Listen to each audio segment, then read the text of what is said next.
Be not moved by smart. Greetings, everybody. You know what time it is, you know what day it is, and you know where you are. Welcome to episode 7 already, right? Of the JN Circle Thrive Together Life Class series. Welcome into our room. Welcome onto my couch. Welcome into my space. Good evening, everybody, and happy Wellness Wednesday. Hi, Norman. I see you bigging us up already. Welcome. And as per usual, I'm your host, Kamala, who will be walking you through what I know will be an amazing conversation this evening. As per usual, relatable, poignant, profound.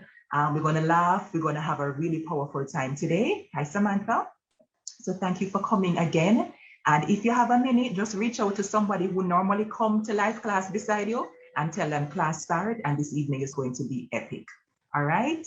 I'm so excited to be here. I'm so excited and grateful to be at class number 7 in season 3. And we could not have done it without every single one of you who keep showing up to this space with your full selves every single week. I am deeply grateful to JN and to you also.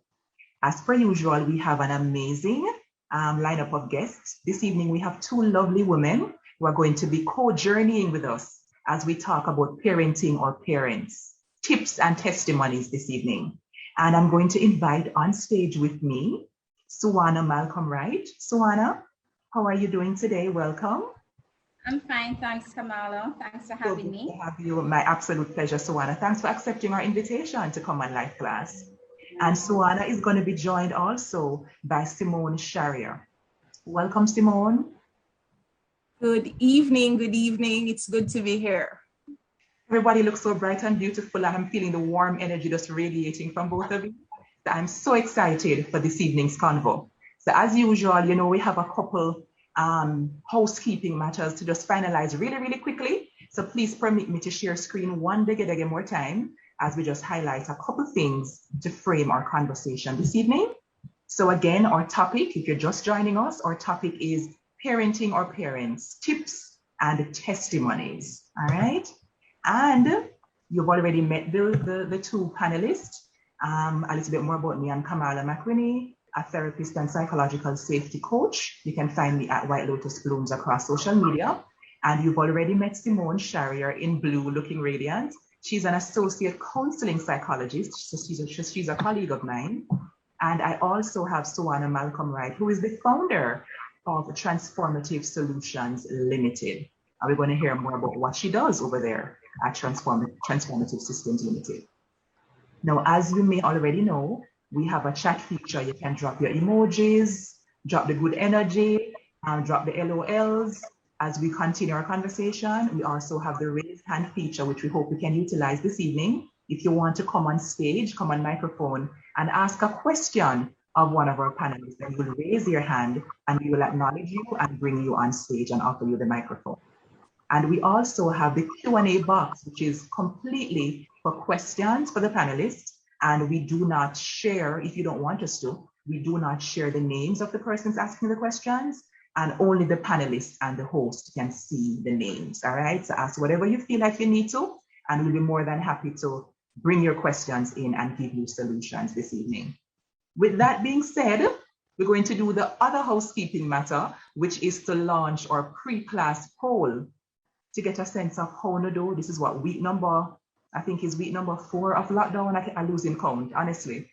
So we want to see how everybody is doing, what your thoughts are about parenting or parents, and importantly, what you're expecting from class this evening. So tech team, please go ahead and launch our pre-class poll.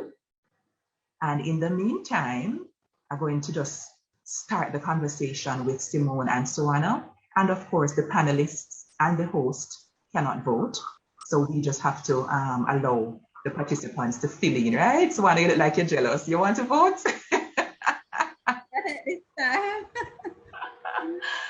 Samantha says she loved my makeup. Thank you. Can I big up my makeup artist? Her name is Trudy Ann Mulgrave, and she's absolutely amazing. Thank you, Trudy, for beating me up every single week.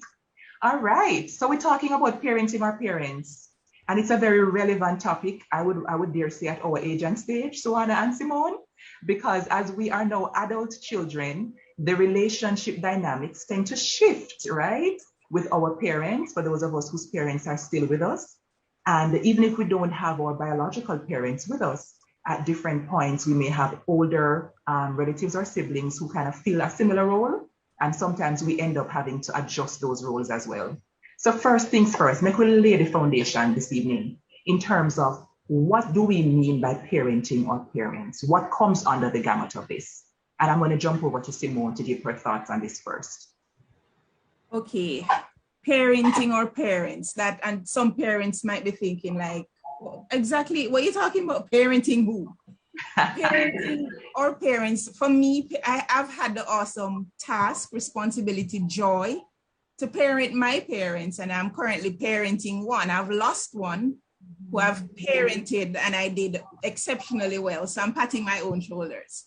And parenting parents for me is really taking care of them, giving where it is necessary, sometimes where it is needed. And it's just being there, because sometimes our parents need us in so many ways. It's not necessarily babying them, but just being there, loving upon them and caring for them the best way we possibly can. I love it. And I want to underscore that it's not babying them, because they're going to be very resistant to that. And exactly. Also, Simone, what they come in, when we're going to be the parent who's aging, so we don't want the baby in story, right, for ourselves. I'm kind of there already. So I'm in both roles.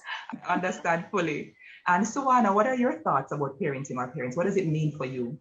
Well, for me, maybe if I should call my mother and say to her, well, I'm parenting you, she's going to say, but I should be the one teaching you or telling you more, right? But indirectly, I do parent my mother, because I use the skills, the techniques with my children, because I want her to understand that even letting go, because I'm pressured, Kamala. As an only child, the pressures that I undergo, right?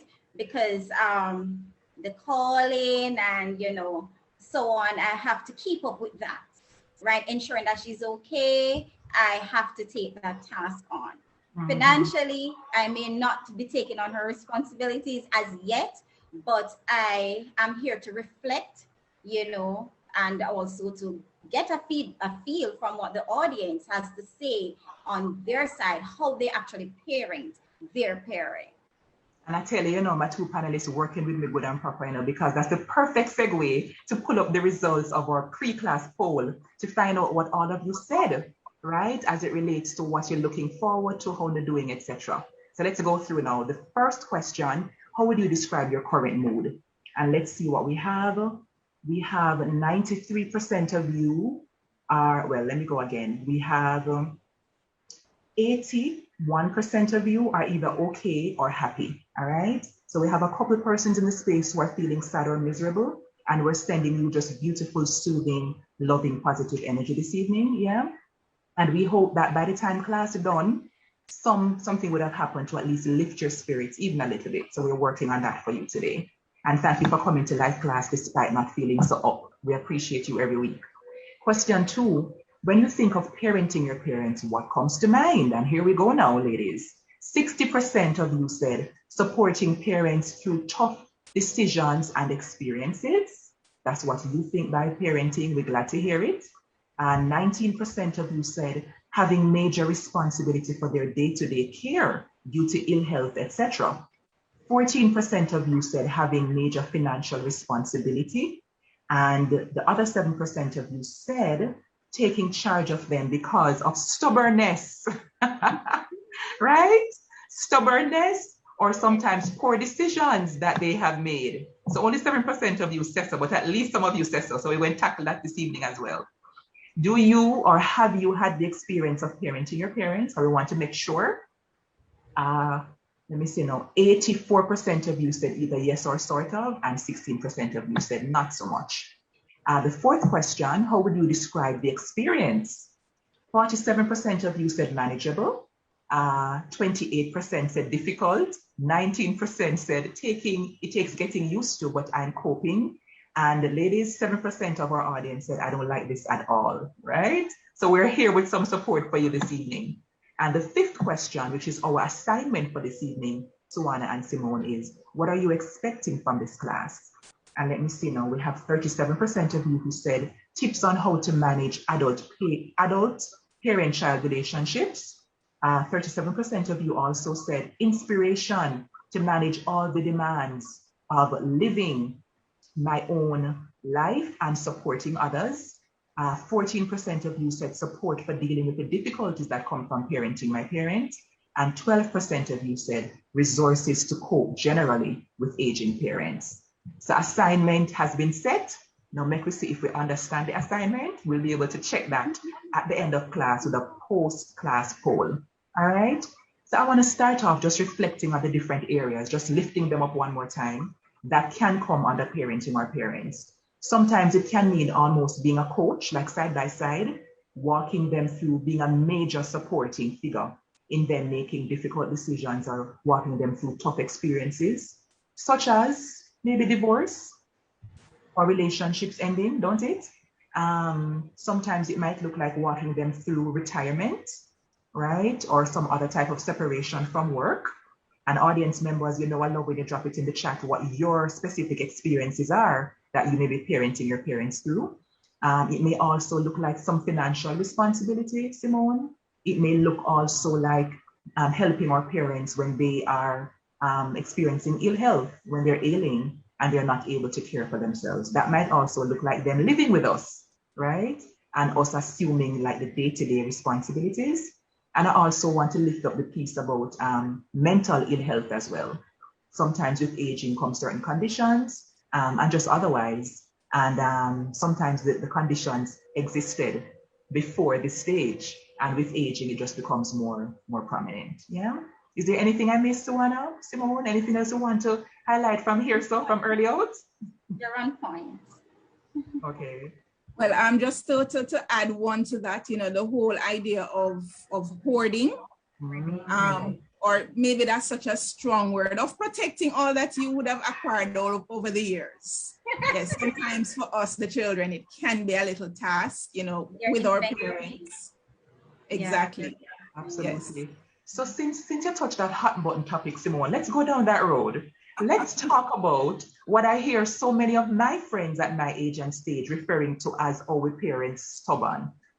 So audience members, please drop the honest truth in the chat. Are we onto something or not so much? Is it your experience that as people age, as your parents age, that they become more defiant, more absolute, and more set in their decisions, wrong, right, or in between? Simone, what do you think?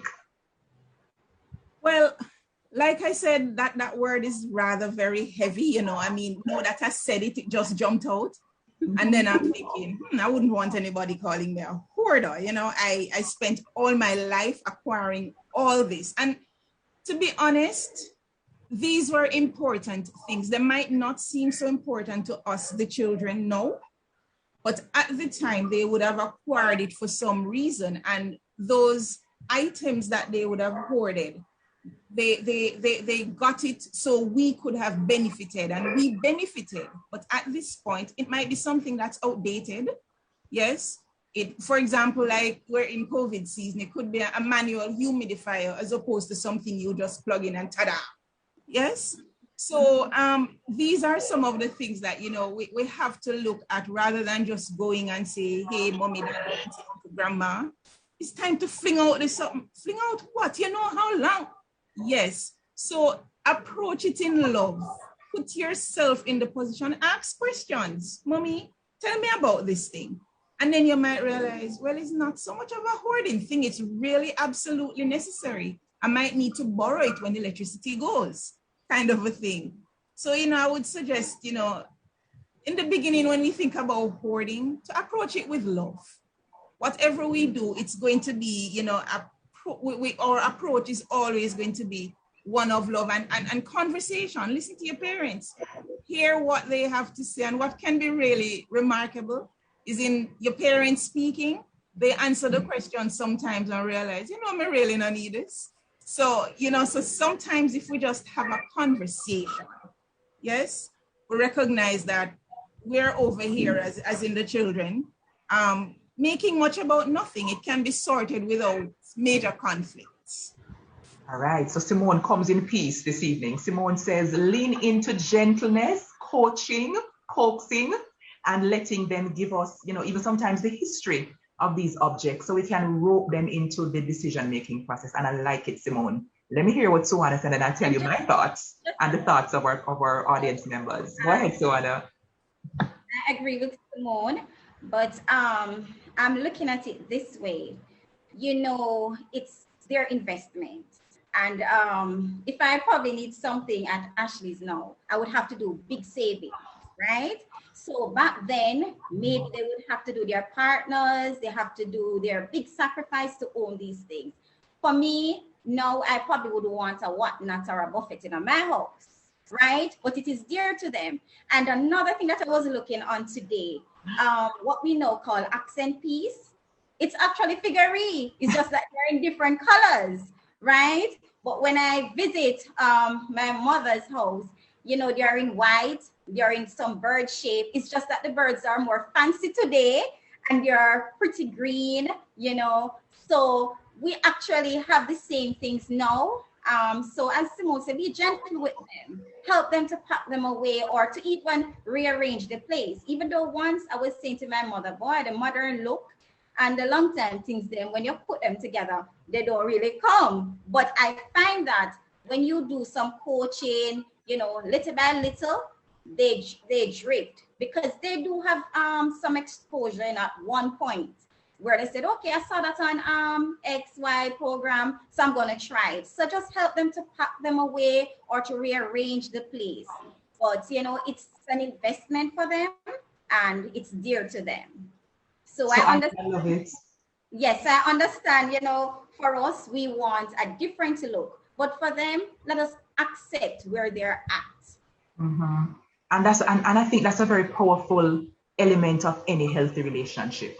Not trying to convert people to make them identical to us, to try to ask them to have the same taste, preferences, likes, dislikes as us, even viewpoints. That's a hugely powerful point that I want you to lift up, Simone. And that would be a rather boring world, I can't imagine being in a space with 4 Simones. That would be, I'm an exciting girl. But to have 4 of us would be like, you need variety. To say that variety is the spice of life. So we're different. Yes. And I just absolutely adore how Suwana just bringing in the perspective of the figurine. Because the fact of the matter is, when I was growing up, the crockery figurine them was the hit. And now we call them accent pieces. We call them all these decor items, these fabulous names. But and it's just a matter of... Kamala, sorry, it's the same material. It's just that they are matte. Now they don't have the sheen. And so I think that very important point that most of us as Jamaicans can relate to, Suwana, I think it's already starting to lend us some empathy for the fact that, can you imagine when children from our generation now, right, start to look at some of the things that we have that we think are fancy and feel as though what kind of old time something they throw with this. So again, putting ourselves in the position, right, and thinking about how we would want our child or children to engage us on these topics. So I love the peaceful approach that both of you have. But I want to play a little bit of, let me call it spicy advocate this evening, because I see some comments here in the chat. When I asked if many people think their parents get more stubborn as they age, Shauna McLeod said, oh Lord, yes, right? Shanna Kay says yes, Donna says yes, Lorna says, right, you are. And I see where someone shared, Rena shared, my mother is a hoarder. We had a huge blowout recently about some of the things she is holding on to. And I want to come in here now, and I will invite Simone to, as a clinician, to approach it from another perspective, to add some layers and some nuances to it. Because the fact of the matter is that a lot of the people we see on the TLC program that used to come, I'm not sure if it still comes, that's called Hoarding Buried Alive. A lot of those persons have either symptoms of, right, or a pattern of, or the actual, issues associated with some obsessive compulsive tendencies. And that now is a mental ill health situation. So there is the issue of outdated things, which is very, I think with empathy, we can easily navigate that. And at your house, leave the people alone with them figurine, you understand? And then whatnot, and them doily. Leave the people with them doily, them crochet, something with them put on the dresser, leave them alone, right? Them old time And the plastic flowers. The plastic, oh, Simone, you're preaching to the choir, right? The plastic, what else? Butter dish and all the butter dish. Yeah. And the 15.25 million containers were just randomly take up the kitchen, right? And the barrels, etc. Leave them with those things if it's not causing an issue of, if it's not a mental ill health related situation, it's not causing them harm, then I think we need to let some things just stay. But especially when there is the obsessive compulsive element to it now, Simone, that's another level of concern that can be met with stubbornness as well.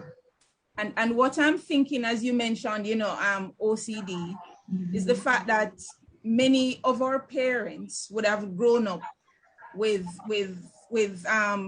ill health, mental ill health issues that were never diagnosed, or they were wrongly labeled, not diagnosed, but labeled. And so they were called names and they would have lived with it, and they have self-esteem issues, and they're adults, but I've lived with this for 70 years, 50 years, and they genuinely do not know how to change. They do not know that they have an issue. And sometimes we as well don't know, because I would see where, interacting with people are just labeled. I mean, a common thing to look at our children, they pick the bad. But there's a genuine issue. Yes, the parents not doing a good job. They're not parenting the child right. And now these children are now adults and they don't even know. I mean, as far as they're concerned, nothing is wrong. Some mistake, I'm live so 70 years, take it, kind of a thing. And so I would encourage us to be sensitive. Yes, you don't know what you have working with. I'm not quick, I always say I'm not quick to diagnose people. You don't want people to walk around with labels. And so you start living a label. But there's always help. There's always help. One has to be very, very sensitive and know that everything takes time. I can't imagine. I have a father who is in his 70s. I can't imagine. Yes, and he has some fixed ways. He's a gentle, sweet soul. But there are some things that he will never change, and they're not going to change. When my mother passed and I went home, and the first thing is to clean out the space and air out the space because mommy gone. And so I packed away things that I think these don't serve no purpose. And I was ready to burn some stuff. And there was a big thing. For one, I just launched an attack on this man. I'm just losing wife for 40 odd years. Who are you? You weren't born when we met. Who are you to just come tell me how? This is my house, this is not yours. And so I neatly packed the things and I left them in a corner, and I would go home. Daddy, what me here, so? It's okay. It's not a problem. Nobody's using that room. And I'm like, it's really true. Why is it my problem? It's his space. But he would have lived like this, and he's treasuring his memories. And it might not be your wife's or husband's old stuff, because for me they're old. They serve no purpose. But it could be things that he thinks that they're valuable. No, as I spoke about the plastic flowers, this is my reality. There's some at home. I go home and I said, Daddy, there's nobody dusting them. They create it. Mommy would have wanted it that way. Okay, sir, argument done. I feel your house. And so be sensitive. Be sensitive. They're your parents. Stay calm. Stay calm. Bear in mind that, yes, you're trying to get to a space, but it's okay. Stay calm. And I can't re-emphasize this. Seek outside help. Yes. You're not in a position to work with it. If it's getting to you and you're so frustrated and it's killing the relationship, I encourage persons, seek outside help. And that's where I'll leave this part. And to add, try to find out why is this person so attached to, these things that you're hoarding, right? And, use the whole big thing of empathy, right? And as Simone says, seek external help. But sometimes it is simple. Find out why are they so attached, And you could also suggest to them, do you think somebody could do well with this? You know, what else could we do? How can we channel these things that it could be more useful? Because here you are, they're just in one place. And, you know, again, I just love the insight and the clarity around even the way that we voice our objection to certain things, because Simone hit the nail on the head. Imagine this man was in the throes of grief, you know, and then being asked to reconcile which objects are valuable or not so much. And I see a comment here about the sentimental value that we tend to attach to certain things. And I mean, it's important again to not just go in like, I know best. My taste is exquisite because I watch HGTV regular and I know what you need to throw away and what you need to burn. It's a very lofty place. It's kind of arrogant if you look at it objectively. And as we highlighted at the beginning of our class, our aim is not to belittle or minimize the independence or autonomy even of our parents. We're not trying to teach them like children. It's important for us to approach it always with respect. As much as lies in our power, they are adults, they come long before we, and respect is doing all these things. It's not always easy, because sometimes you feel like this is a clear-cut case where you need to just do this, but it's really important. I saw a powerful question in the chat, which I want to lift up. Someone asked a question about, let me see, pretty much whether or not sometimes growing up with without having a lot materially can lead people to hold on to things. And I was just going to go there because I know that especially in generations prior, there were issues of, what made them feel wealthy, what made them feel like they had enough. And sometimes we don't get it because we born 30, 40, 50 years after that thing, had that type of sentimental value. It's so powerful how a simple object can hold so much meaning. And it's important to lead off any conversations around things, checking in with our parents. Where you get this from? What does this mean to you? How come this is valuable? And not with arrogance or accusation, just actually wanting to find with curiosity and compassion, right? And then sometimes we kind of overlook the rational piece of it. If it is that you think the object can cause them harm, or that the situation has gone past where it's just a normal sentimentality, where you think it might be compulsive, even the way we communicate that needs to be managed. And as Simone is saying, seek outside help. If you don't know how to frame the conversation, go ask somebody from your community, a counselor, somebody who you know, who can help you to have that conversation with your parents. All right. I see a hand raised, tech team, and it's never too early to hear the voices of our beautiful audience members. So can you identify who this person is for us? Janelle Cole. Can we extend the microphone to Janelle, please? And thank you.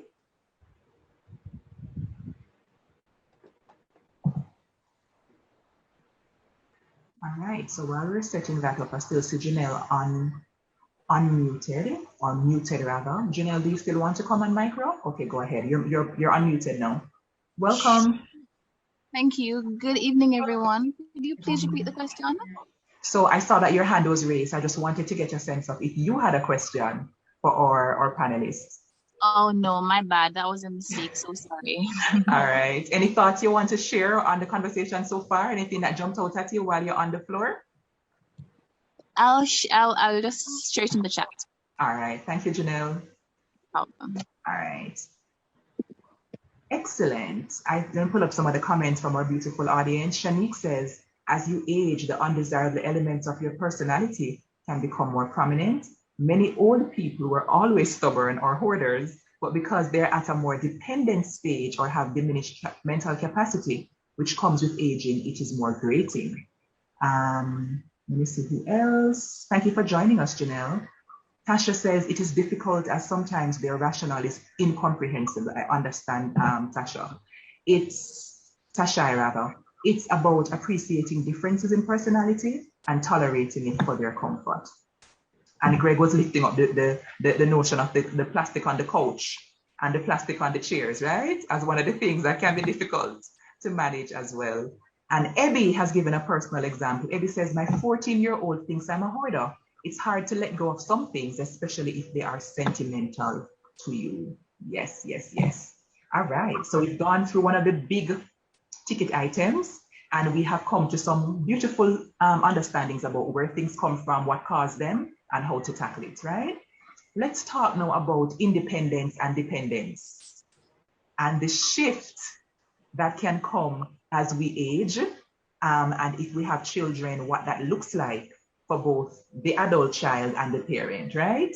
Let me start off, Simone and Suana. I have a very independent mother in excellent health, and I'm very grateful for that.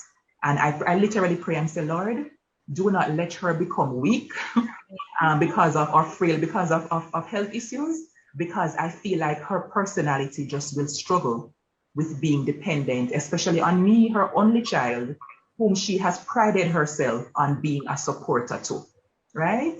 So I'm going to start off with Suana. How do you think, right? We need to be more mindful of our parents with the shift that comes based on getting physically more frail or just circumstances changing? All right. I think one of the things that causes stubbornness, it's because, the culture of, where we have the statement that says once a man, twice a child. And tonight, I'm going to ask persons to throw that away because, it's so embedded in our culture. So, our parents, they think that is what is going to happen to them. So they start becoming very defensive, right? So they think that they will lose their independence and therefore their self-esteem, everything start dropping, right? So we want to be mindful of the impression that we give our parents in our little space so that they can feel empowered, that going, when they're traveling that journey, going on that journey, they can be assured that, hey, I'll be pampered, I'll be treated the way, I ought to be treated, because nobody wants to lose their independence. Nobody. Just thinking of myself as a mother, I would say to my son, are you going to put me in a nursing home? What are you going to do with me? Right?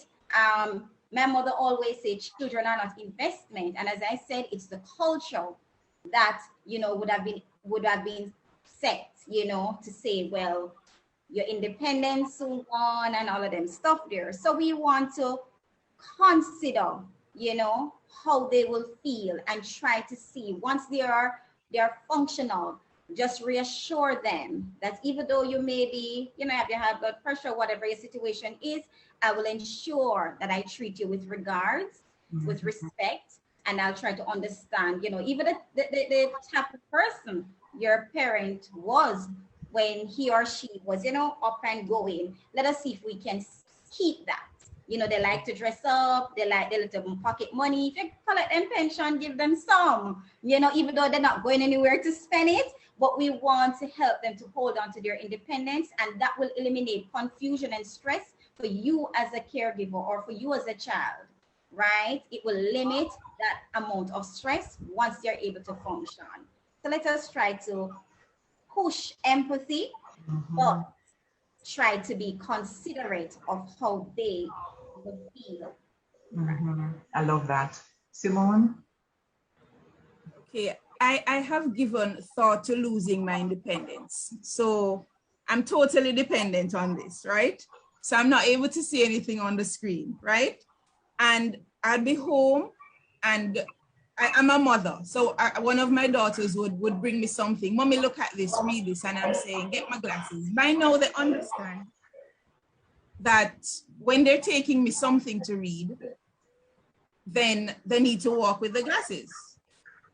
So I can't imagine, getting to that stage. I would have given thought to being blind and wondering what would have happened to me. I would have lost that ability. I mean, even now, I would say, could you read this for me? I'm not seeing this. And, think about, put yourself in the person's position. Put yourself in their shoes. And I'm kind of hearing an echo. This is why I'm slowing down. But I thought about the whole thing. A personal experience is my own mother, where she was losing her independence. So she was ill. And it was a snappy illness. and we were asked to get diapers, and she never wore one. Upon arrival, you know, my brother would say he thinks that my mother's pride was too much to be in this position. And so that's when we lost her. Yes. And I still think that is what, it wasn't because of her illness, but the thought that, hey, I'd have to be cared for like this because, you know, mommy was a hot girl. Yes. And yeah, and I guess she thought that, no, I can't, I'm giving up. I can't live like this. So it's not the easiest thing, you know, to be sitting, waiting, hand and foot on somebody to move you, to read for you, to feed you. You can't do anything anymore. So I think if our parents get to that place, again, be as sensitive as possible. Just imagine you being in the position and keep communicating, keep talking to them, keep reassuring them and affirming them and letting them know that, listen, mommy, daddy, auntie, grandma, it's okay. It's okay. I don't have a problem. I will do it. Don't relax. If you want me to stop here, just say it to me. So keep communicating with them and allow them to be comfortable. I love it. And we hear empathy coming out in this conversation so much because empathy and emotional intelligence are the it, right? These are the super skills and the super tools of those of us who are successful in life in every area, right? We want to just send that out into the space that emotional intelligence, empathy, that's the way to go in all relationships. I'm seeing so many people resonating with this. There was a comment I wanted to pull up from Donna. She says, my grandmother was 86 years old and she would not allow us to wash her clothes. She walked with a stick and would get up early every morning and wash whatever she was wearing the day before. Independence down to a T. And you know, that example, even with the glasses, Simone, is so real. Because I heard TD Jake said that, you know, when he was younger, he thought older people were just pretending like that, they just were being extra. When they would just start to say, oh, I can't see anything. And he said he literally woke up and overnight, his vision just started to deteriorate. And it happened to me, like I just woke up and I was like, what? I'm holding the phone like this now, like my mother has done for years, like at a significant distance from my eyes, because I need the space to see. And it literally happened overnight. So on my end, I'm learning so much empathy that the things I used to laugh about older people doing or not being able to do, I am becoming older people now, right? And it's so important to just extend that empathy forward and to allow people to age with dignity and knowing that you know, they have our support as well. So now I want us to examine the issues of, somebody says, I am older people, we're all getting there, right? We're not getting any younger. I want us to also talk along the lines of empathy. I want us to also, let me say, lovingly encourage the parents in the room who are the parents of adult children to also do some perspective shifting and taking, right? How is it that sometimes our parents can do better with being more empathic and being more responsive to our needs as well as their adult children? So I'm going to preempt something that Suwana said earlier. Being an only child, Suwana and I have that in common, right? And let me tell you, there was a time where I moved for my first job. I moved to Montego Bay for my first job. And my mother was praying for me to get the job. In the back of her mind, I would have to move. I would have to shift and migrate to the other end of the island, right? And she was excited because she wanted me to get the job. You see the day when I call her and tell her, so mommy, the people and give me the work. My mother said to me, and I quote, what you say? You get the job? I said, yes, mommy. She said, I soon call you back. Oh no, the call no come. Right? Because I think it hit her squarely in the belly, in the gut, that her only daughter would have to be moving house. Right? Oh no, she not call me back to this blessed day, many, many years after. So while I was there, of course, Suwana, the calls were incessant because mommy have to check in on me. You reach home, what you cooking? You eat from morning? You sleeping okay? Like 25 questions every single call. And I have to say, Mom, this is a little bit much. We have to tone it down. I'm good. I'll let you know if I'm not good. Check in, I'll check in. But kind of tone it down a little bit, right? And that was hard for me to speak up and say. So I want us to start to also invite the parents of adult children who are in the room to start to also meet us with empathy. And Suwana, how do you think they can do that? What do you want them to be mindful of as it relates to boundaries and what we need from them as well? I had a discussion with a friend of mine today, and one of the things that she said, sometimes our parents, they totally forgot that they would have lived. They would have had opportunity to navigate their process, you know, make their own decisions and so on, right? Yes, you can't outright say that to them, but we have to ensure that we create clear boundaries, right? The boundaries, they have to be clear. Yes, sometimes they're probably vex with us. But for me, I always say, once it comes on to my mother, whatever she's upset about, it's trivial. Because if you allow it to get too personal and too soaked into you, you're gonna cut your mother off or your father off, and you don't want to do that, right? So you have to ensure that the boundaries are clear. Consider their perspective. And if it's not gonna cost you, I'm suggesting to you to try it and let them see that, okay, it wasn't so effective, or, well, I tried and it worked. Could I try my own way now? Right? So in creating boundaries, it can be technical, it can create all sorts of things, but you must create limits and boundaries, especially when it comes on to moving forward, come on to making certain decisions, such as parenting your own child.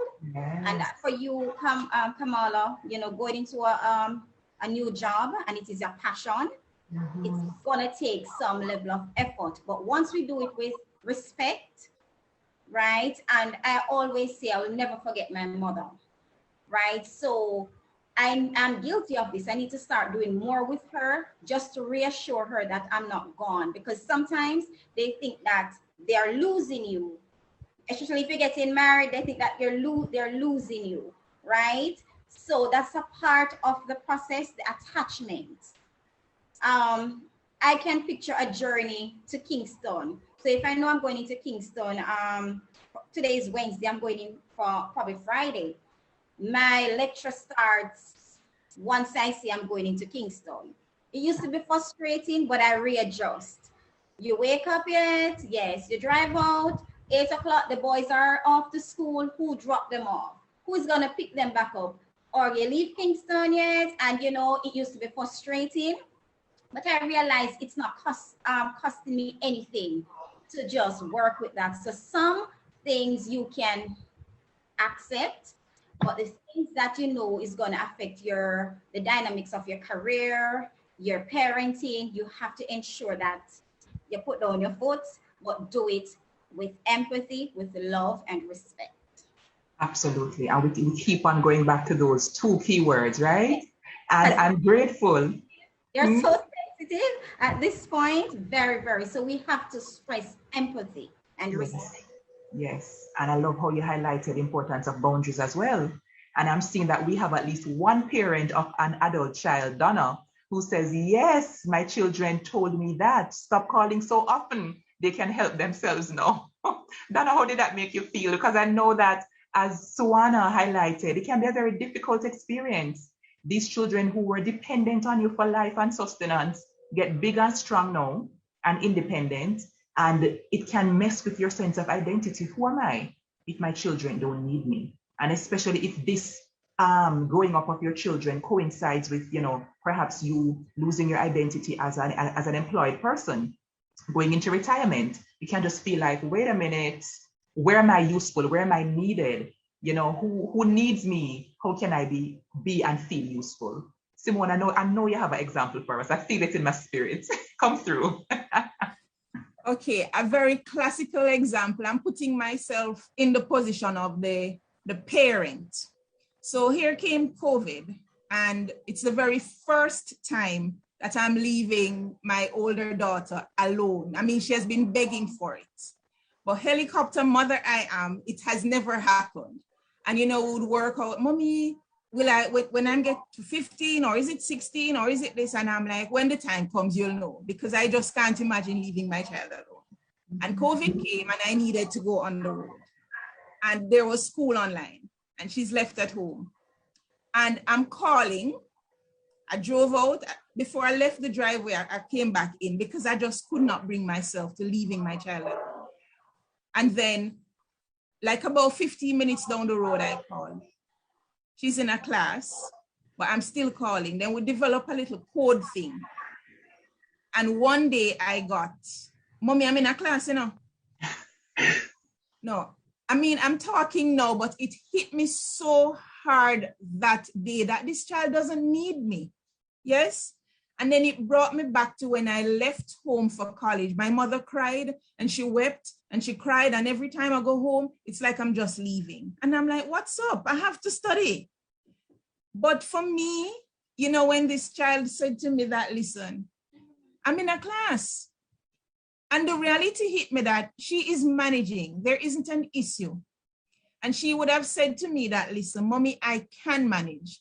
And I know she's capable. I brought her up. I mean, come on. So she's capable. She's doing very well. But the mother in me is saying, I need to protect my child. And she's fighting back. You know, I mean, when you're helping a parent to deal with a child, to release a child or release themselves, their attachment issues, and you're saying, allow them to make the mistakes. This is how they learn. And my older daughter, again, who is a replica of me, so we're having a little thing. Yes, she would say, Mommy, allow me to learn from my mistakes. So she's preaching the things that I would have taught her.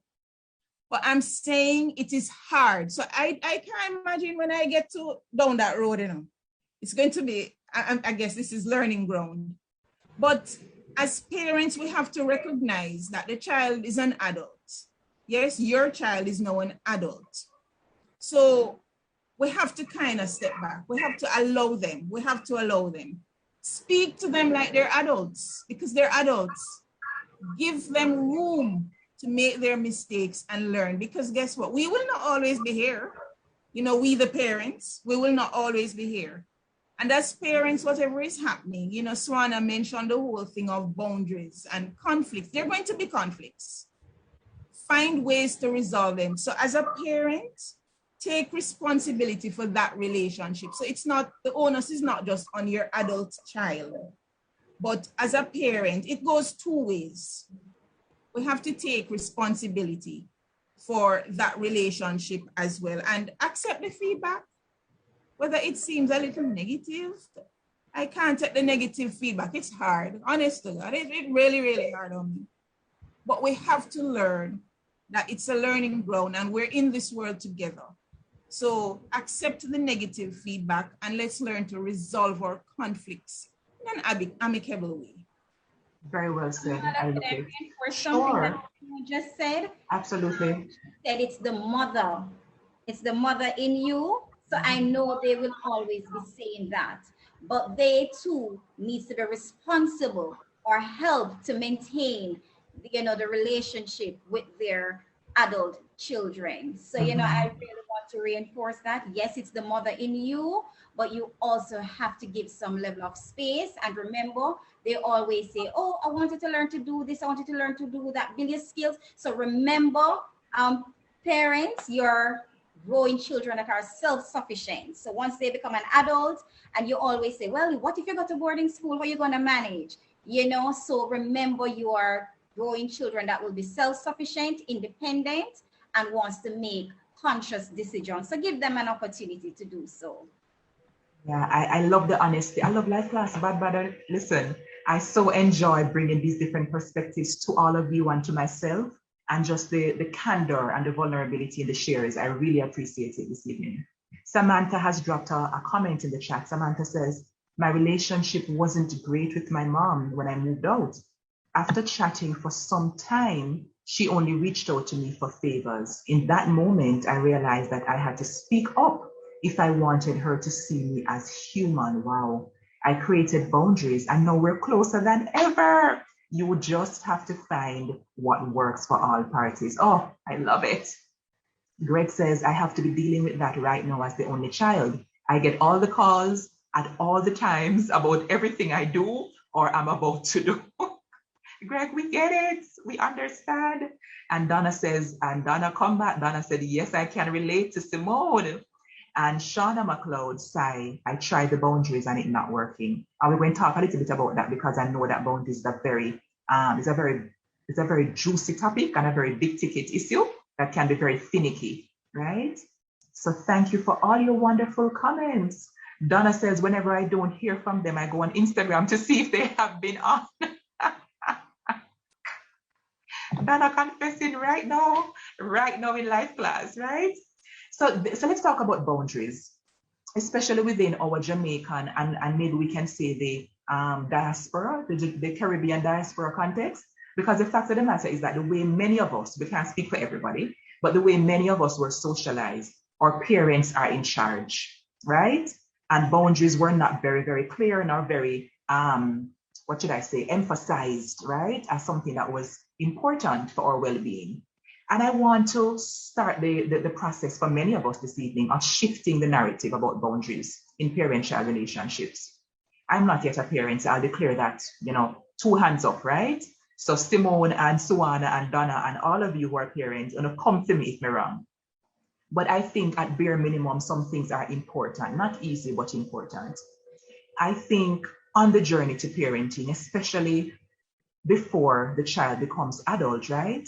It's important for there to be that distinction between this child and myself. Because I've seen, even in therapy and in situations close to me, where sometimes some parents put the unfair pressure on their child or children to almost be an extension of me. You understand? So you're almost Kamala 2.0. So you're supposed to fulfill what me never get a chance to fulfill when I was 25 or 30 or 42. And that is not fair. That is what we call enmeshment, when the two are supposed to be one person. There is no clear distinction of individual over here, individual over here. And sometimes we mistake that enmeshment for closeness. Oh, because my daughter and I are so close. My son and I we're so close, but it's not closeness. Sometimes we don't have the room to be individuals in those parent-child relationships. So that's something very important and it's very fundamental too. And I imagine difficult that we don't put that unfair burden on child or children to fulfill my life goals, my life dreams. And here comes Stacy. Hi, Stacy. The vicarious realization of lifelong dreams. Snap, snap, snap. So I remember at one point, my father had a dream of becoming a doctor. And he did not get a chance to actualize that dream. So I now wanted to become a pediatrician, right? And when I buck up into preparation for medicine at UA, and the grade them start to want me, they say, I know this, let me switch to psychology.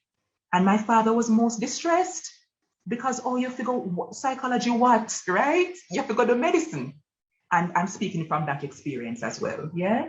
So I want to jump over to Simone. Simone, what are your thoughts? What do you want us to think about more as it relates to boundaries, etc.?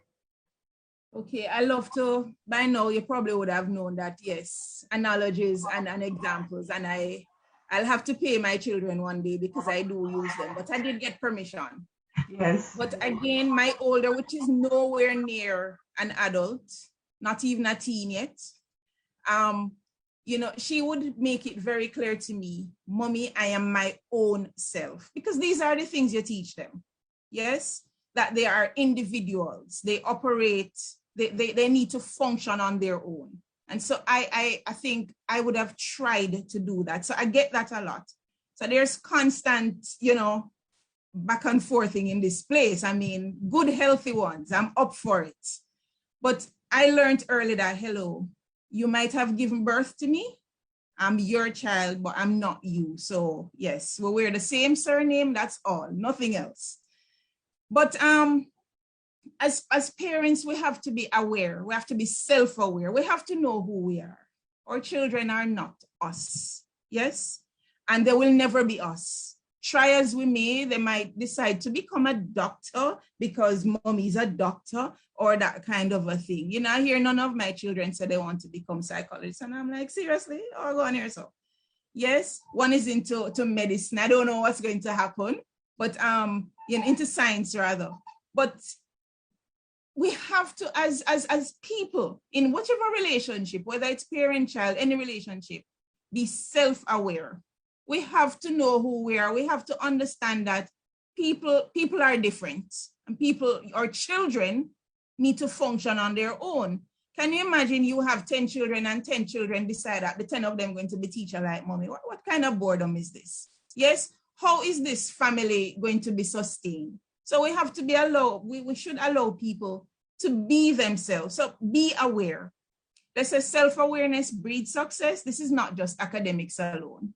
This is good, healthy family life. So I know my father said to me years ago, he looked at me, I was dating. Yes, he's one girl. So you guys boasting about I'm an only girl and I'm the baby. So he looked at me and, he said some things to me that were kind of painful, but that is a good guy. Yes. So he wasn't ruffling too many feathers. And then he said to me, I have no doubt. I trained you well. I trust you. Those words lived with me. And I use them in my own parenting. So I think I'm trying to train mine. And hopefully I can I'm trying again to just kind of step back and allow them, release them. And so parents need to learn to release the children. My brother recently spoke about his newly adult son that, listen, I'm not gonna make mistake, but me there for him, his exact words. So when him fall, him a big man now, him take out him own passport, his exact words, those things hit me hard. Yes. Because, he decided he wanted to travel on his own money. And, he's saying no pandemic, this, that, college, that. And the young man said, Daddy, I'm 18. And he said, have my blessings. I'll drive you to the airport, go. And he went, or he came and he went back and he's fine. We have to allow them as parents. It's not easy. And I can say that as a parent, it will not be easy. I've given thought to the years down the road. Yes, but I'm learning. COVID for me is a blessing where it helped me to realize that they're fine. They're fine, Simone.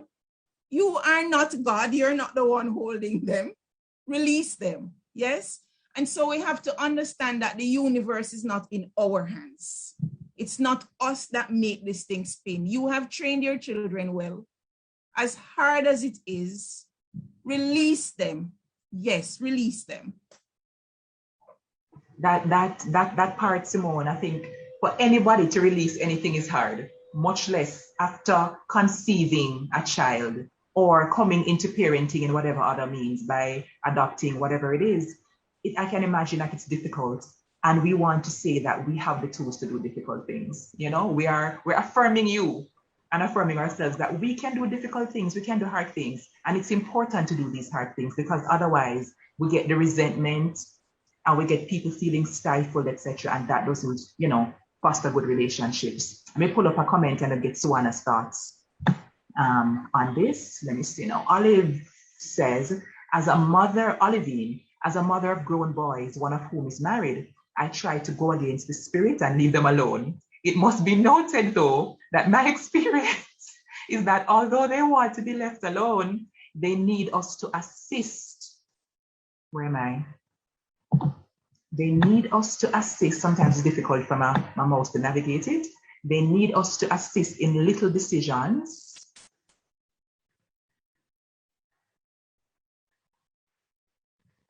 Especially when there is some disagreement, they need to respect boundaries too. Sometimes they can expect too much from us because of selfish reasons. So boundaries is a two-way issue. And I'm not going to disagree. It definitely is a two-way issue, right? Listen, life class audience come really real this week, right? She said, we need to learn boundaries too.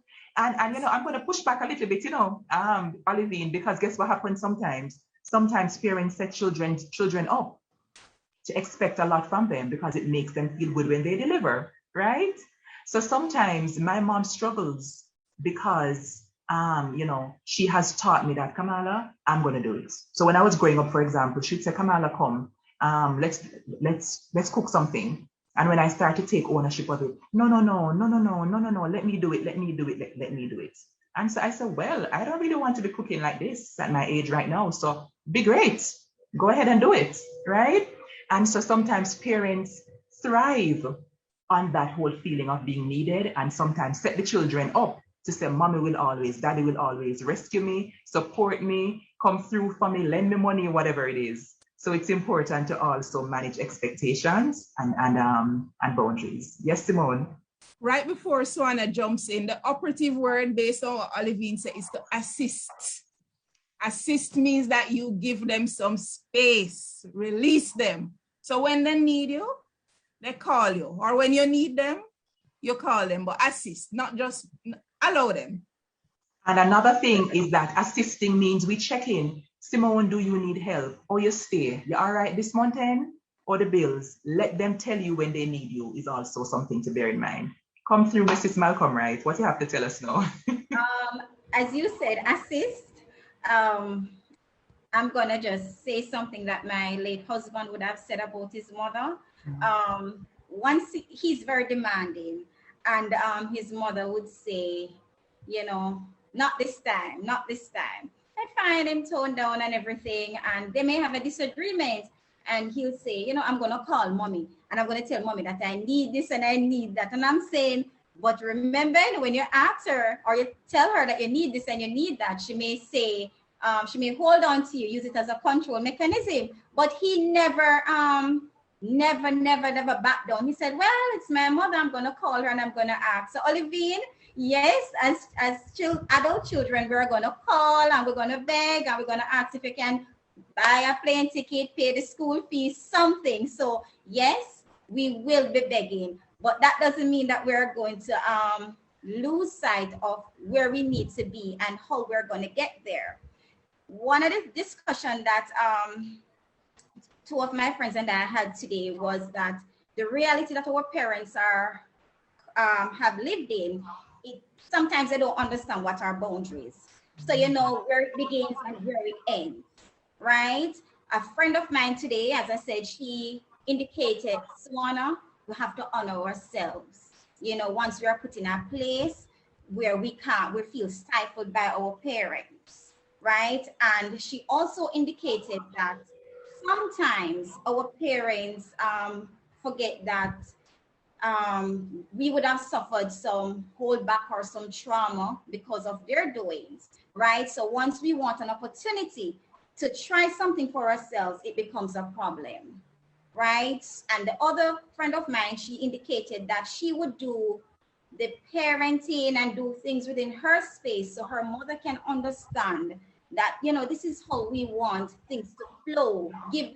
She gives her children an opportunity, so she wants an opportunity too, right? I know it's challenging, but boundaries, it can cause a lot of contention. But one of the things is that we always have this one family member that we can call on to help us to solve some of these challenges, because creating boundaries, it can be a difficult process, difficult thing to handle. And even in the workplace, just picture yourself there. So, you know, when you are in your space, you know, it's intimate, you know that, okay, you know, I can call on mommy or daddy for this, but here I am now, I need to make a decision. How do I balance that?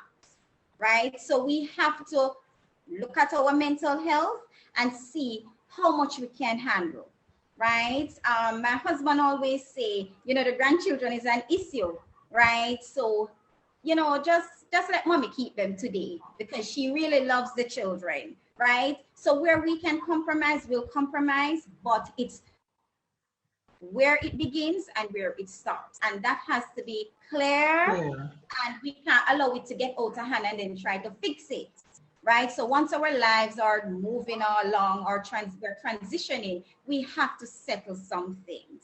So, you know, if we can't, let us get help, because help is actually available. Absolutely. And so on, I'm going to read two comments that piqued my interest, and then I'm going to ask you to introduce your firm to us. And I'm going to ask the Life Class family members to listen carefully to what we're about to share with you, because you may be asked about it to win a prize.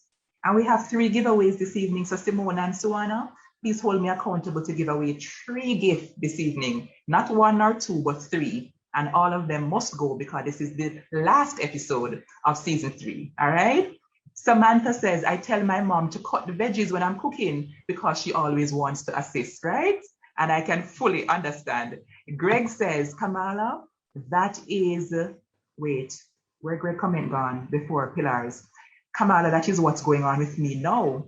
And my mother, she taught me how to cook. Plus, I am a chef. But when my mother is here, she took over all the cooking as if I am still in basic school.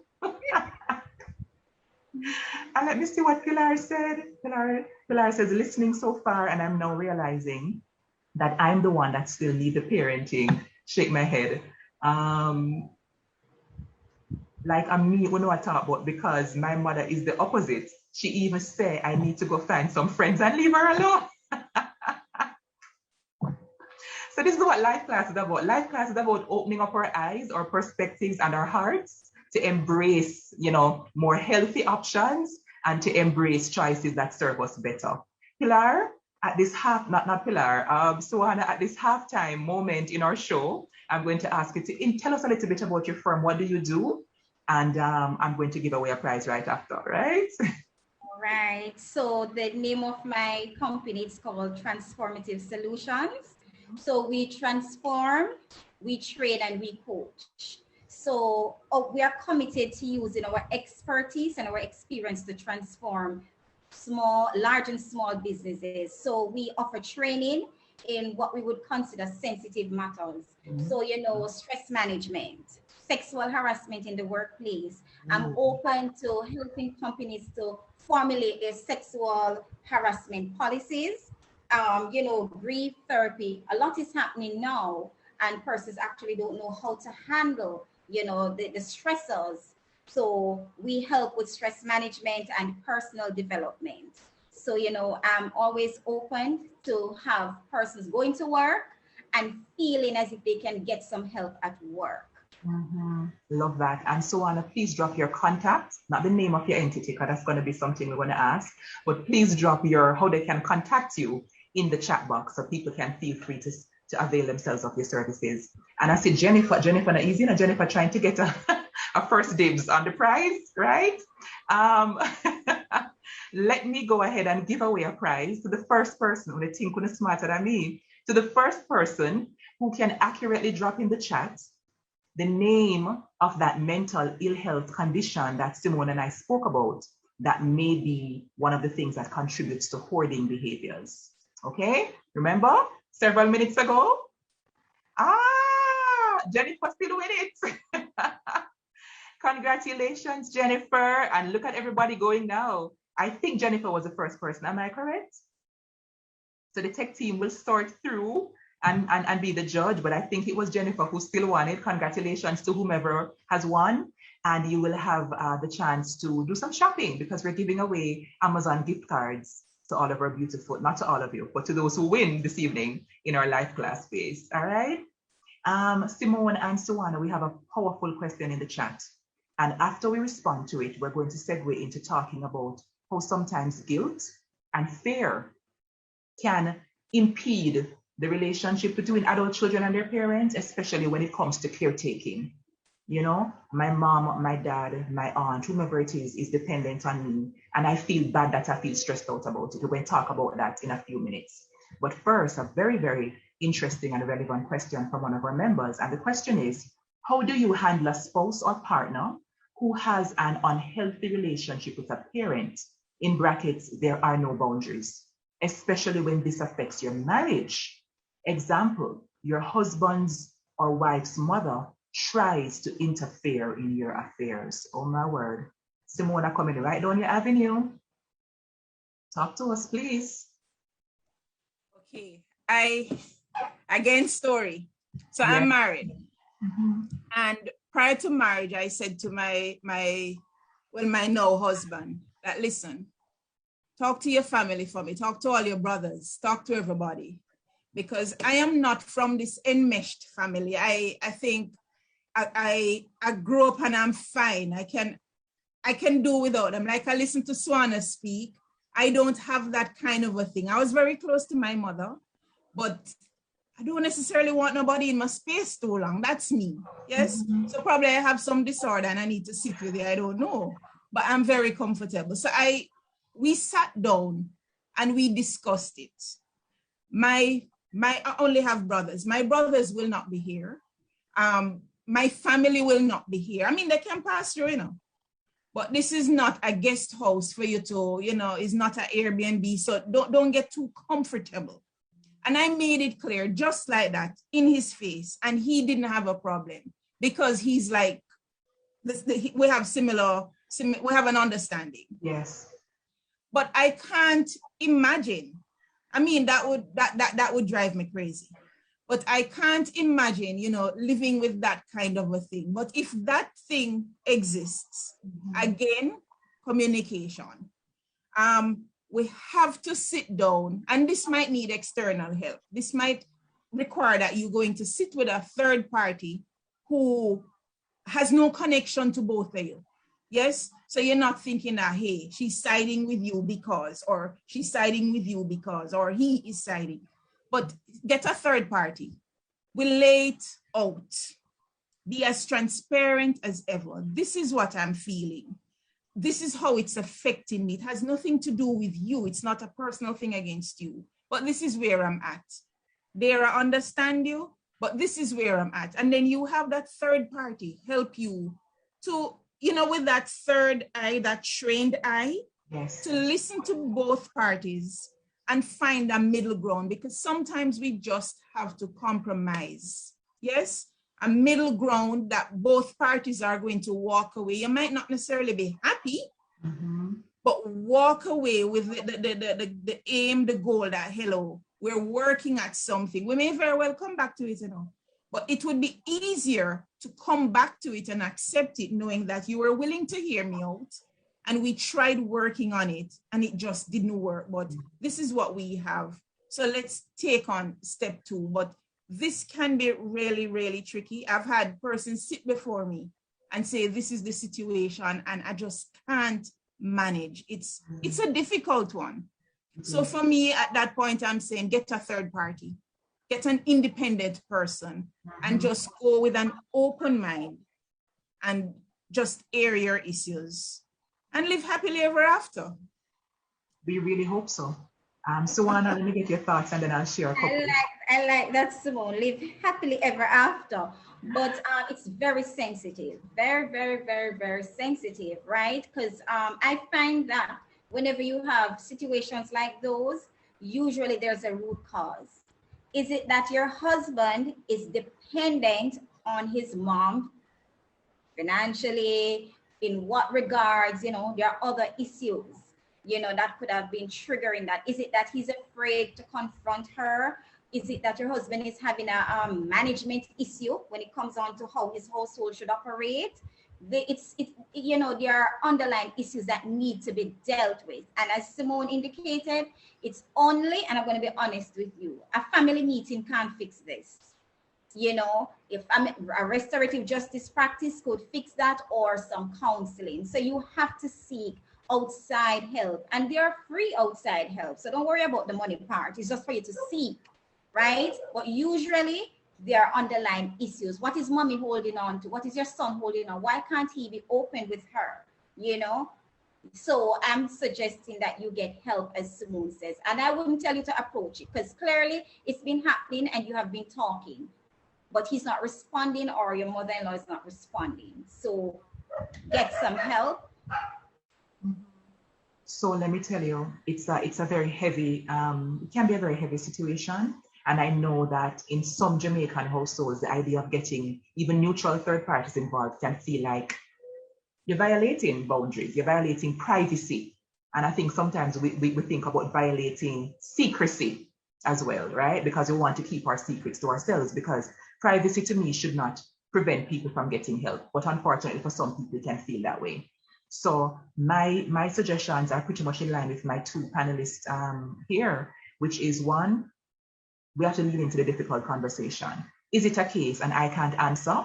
It has to be the person who raised the question who will have to answer these questions on their own. Has it been a case where you have spoken up about how it's affecting you? because sometimes we become very quiet when we feel as though we don't have a voice or my voice will not be heard in this situation. Sometimes we feel as though for the sake of peace, I should be just lock it down. So is it a case where have you spoken up? And if you have not, I would recommend that you speak up to this person to your partner about, the ways in which this affects you, without blaming, without saying, your people and cause it, da, da, da, da. Speak up about the fact that, when your mom or your father or your relatives do this, or when this person does this, it makes me feel this way, right? And I really would like for this to be different. I would prefer if XYZ, XYZ. And then if you can get on the same page with your partner in terms of having a conversation with let's for want of a better term, the offending partners, right? So if it's a mom-in-law, dad-in-law, a relative, to say, we as spouses, as a unit, we would like to raise this before you and ask that we make some changes. And that's a very important piece of it, Simone, because sometimes what ends up happening is one person go and say, she have the problem. A Kamala don't like when you call the phone 3 times in the evening after 9 o'clock. And I mean, but she asked you to stop, please. And that can create further. So we need a united front, right? And if that fails, and then I would say try to get a neutral third party. And so we have a couple layers, because I don't know the details of the situation. We have a couple layers that we can go up. And of course, getting help is always a preferred option. And I see Carice dropping some powerful resources in the chat. Please avail yourselves of them. They can work for several different types of situations. Yes? One more giveaway. Who can tell me correctly and firstly in the chat, what is the name of Suwana's firm? First and correct. Oh, geez, you cry. Abby! I will leave it to my wonderful tech team to figure that. This is a school challenge quiz.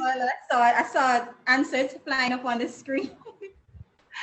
I feel like school challenge quiz where they say, what's the name of beep, right?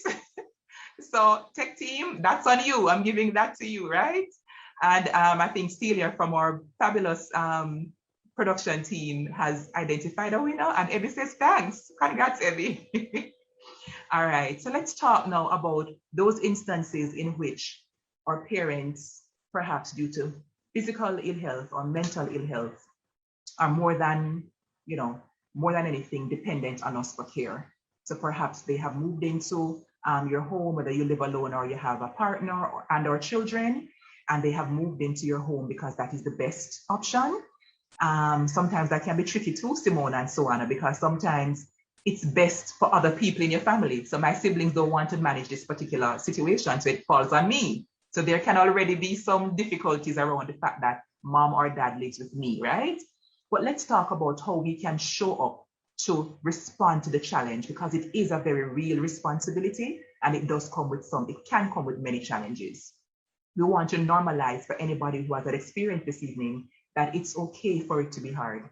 It's not because you're wicked or selfish or because you're not a good child. It is difficult to care for anyone, especially an adult, and especially someone whom you care very deeply for. Yeah. So can we just put out there, Simone and Suwana, some of the maybe 3 things that you would want someone who has that responsibility to bear in mind, so to help them to manage better and cope better with caring for their parent. Let me start with Simone. Okay. First thing, while you were speaking, what came to mind was self-care. Mm-hmm. So if I am going to be caring for someone, yes, mental ill health and all, self-care. You can't properly care for someone if you're not cared for. And the responsibility is on you. Yes? So you have a regular 9 to 5, you have somebody living at home who is not very well. Financially, it's low. That is going to create a state of mind that is not the easiest to process. So you're not sleeping well at night. You wake up, you're antsy. So you shout at your child, who shouts or at your partner. And it's just a chain reaction. So I would advise, and then you're feeling guilty. I shouted at my mother. Oh dear. I did not like the way that I drove out this morning. And so many things are coming at you, and then you go to work and it affects you on the job, and then your boss speaks to you, and then and then you're driving and you drive past me, and then I tell you, no, I would not tell you off. And all of these things keep happening, and it's a chain reaction. Slow down. Yes, stop just a little bit. Focus on one thing for a little bit. Focus on you. So you're doing these 10 things and they're not being properly done. So you're saying, how do I stop and focus on me? Stop and focus on me. Focus on I. And then watch what happens after. I don't know how to stop and focus. I don't have the time. Too many things are being left undone. And many more will be left undone when you are done. So just stop. Sit down a little. Speak with somebody. It could be a friend, a trusted, caring friend. It could be a trained caregiver, a psychologist, a counselor, a pastor, a co-worker. Speak to somebody. Just stop a little bit. Stop. Talk to yourself. So, Simone, what is happening? I'm not sleeping well. What is causing you not to sleep well?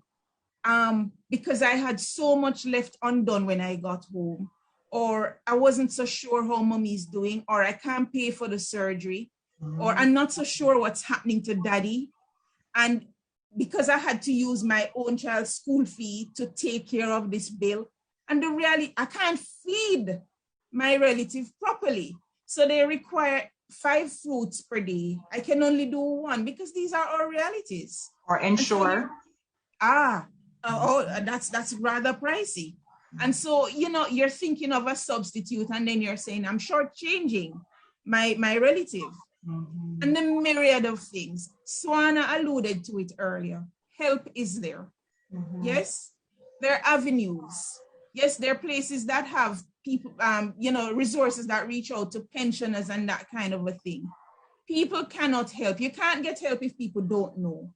But sometimes we feel ashamed, feel like, oh God, I can't make nobody know something I go through this. Well, I got through it. And that's the harsh reality. Yes. Who do I tell? And sometimes that can be a real issue because I'm not so sure.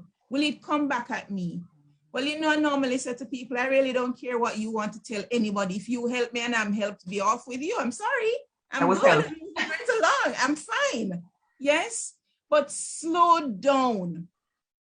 Slow down. Be honest with self. Financially, it's slow. Yes. I'm not taking care of me. And if you're not being cared for, then you won't be able to care for anybody else properly. Yes. It's going to work. You might shorten the lifespan of the person you're caring for. You might reduce the grades of your children because the house, your relationship, the marriage, whatever might just go that way and it's not like you intended to do this thing and you're not even aware sometimes. Slow down. Call up somebody. I need to talk to you. Something not going right. Slow down. I need help. Talk to yourself. Self-care is very important. Yes. Care for yourself first. Yes, for those of us, once you enter the plane, what they say? Start out self. No, that hit me so hard, and it is something that I've lived. How do I leave my 2 children? And put on your mask. But how am I able to help them if I'm not geared up? Yes. So equip self, and then you watch how things just unfold. It might not be beautifully at first, but over time, when the help is rolling in, because, I spoke to Kamala, who spoke to Swana, and then you realize the chain. It's just a chain reaction. So I can't say it too loudly. Seek help.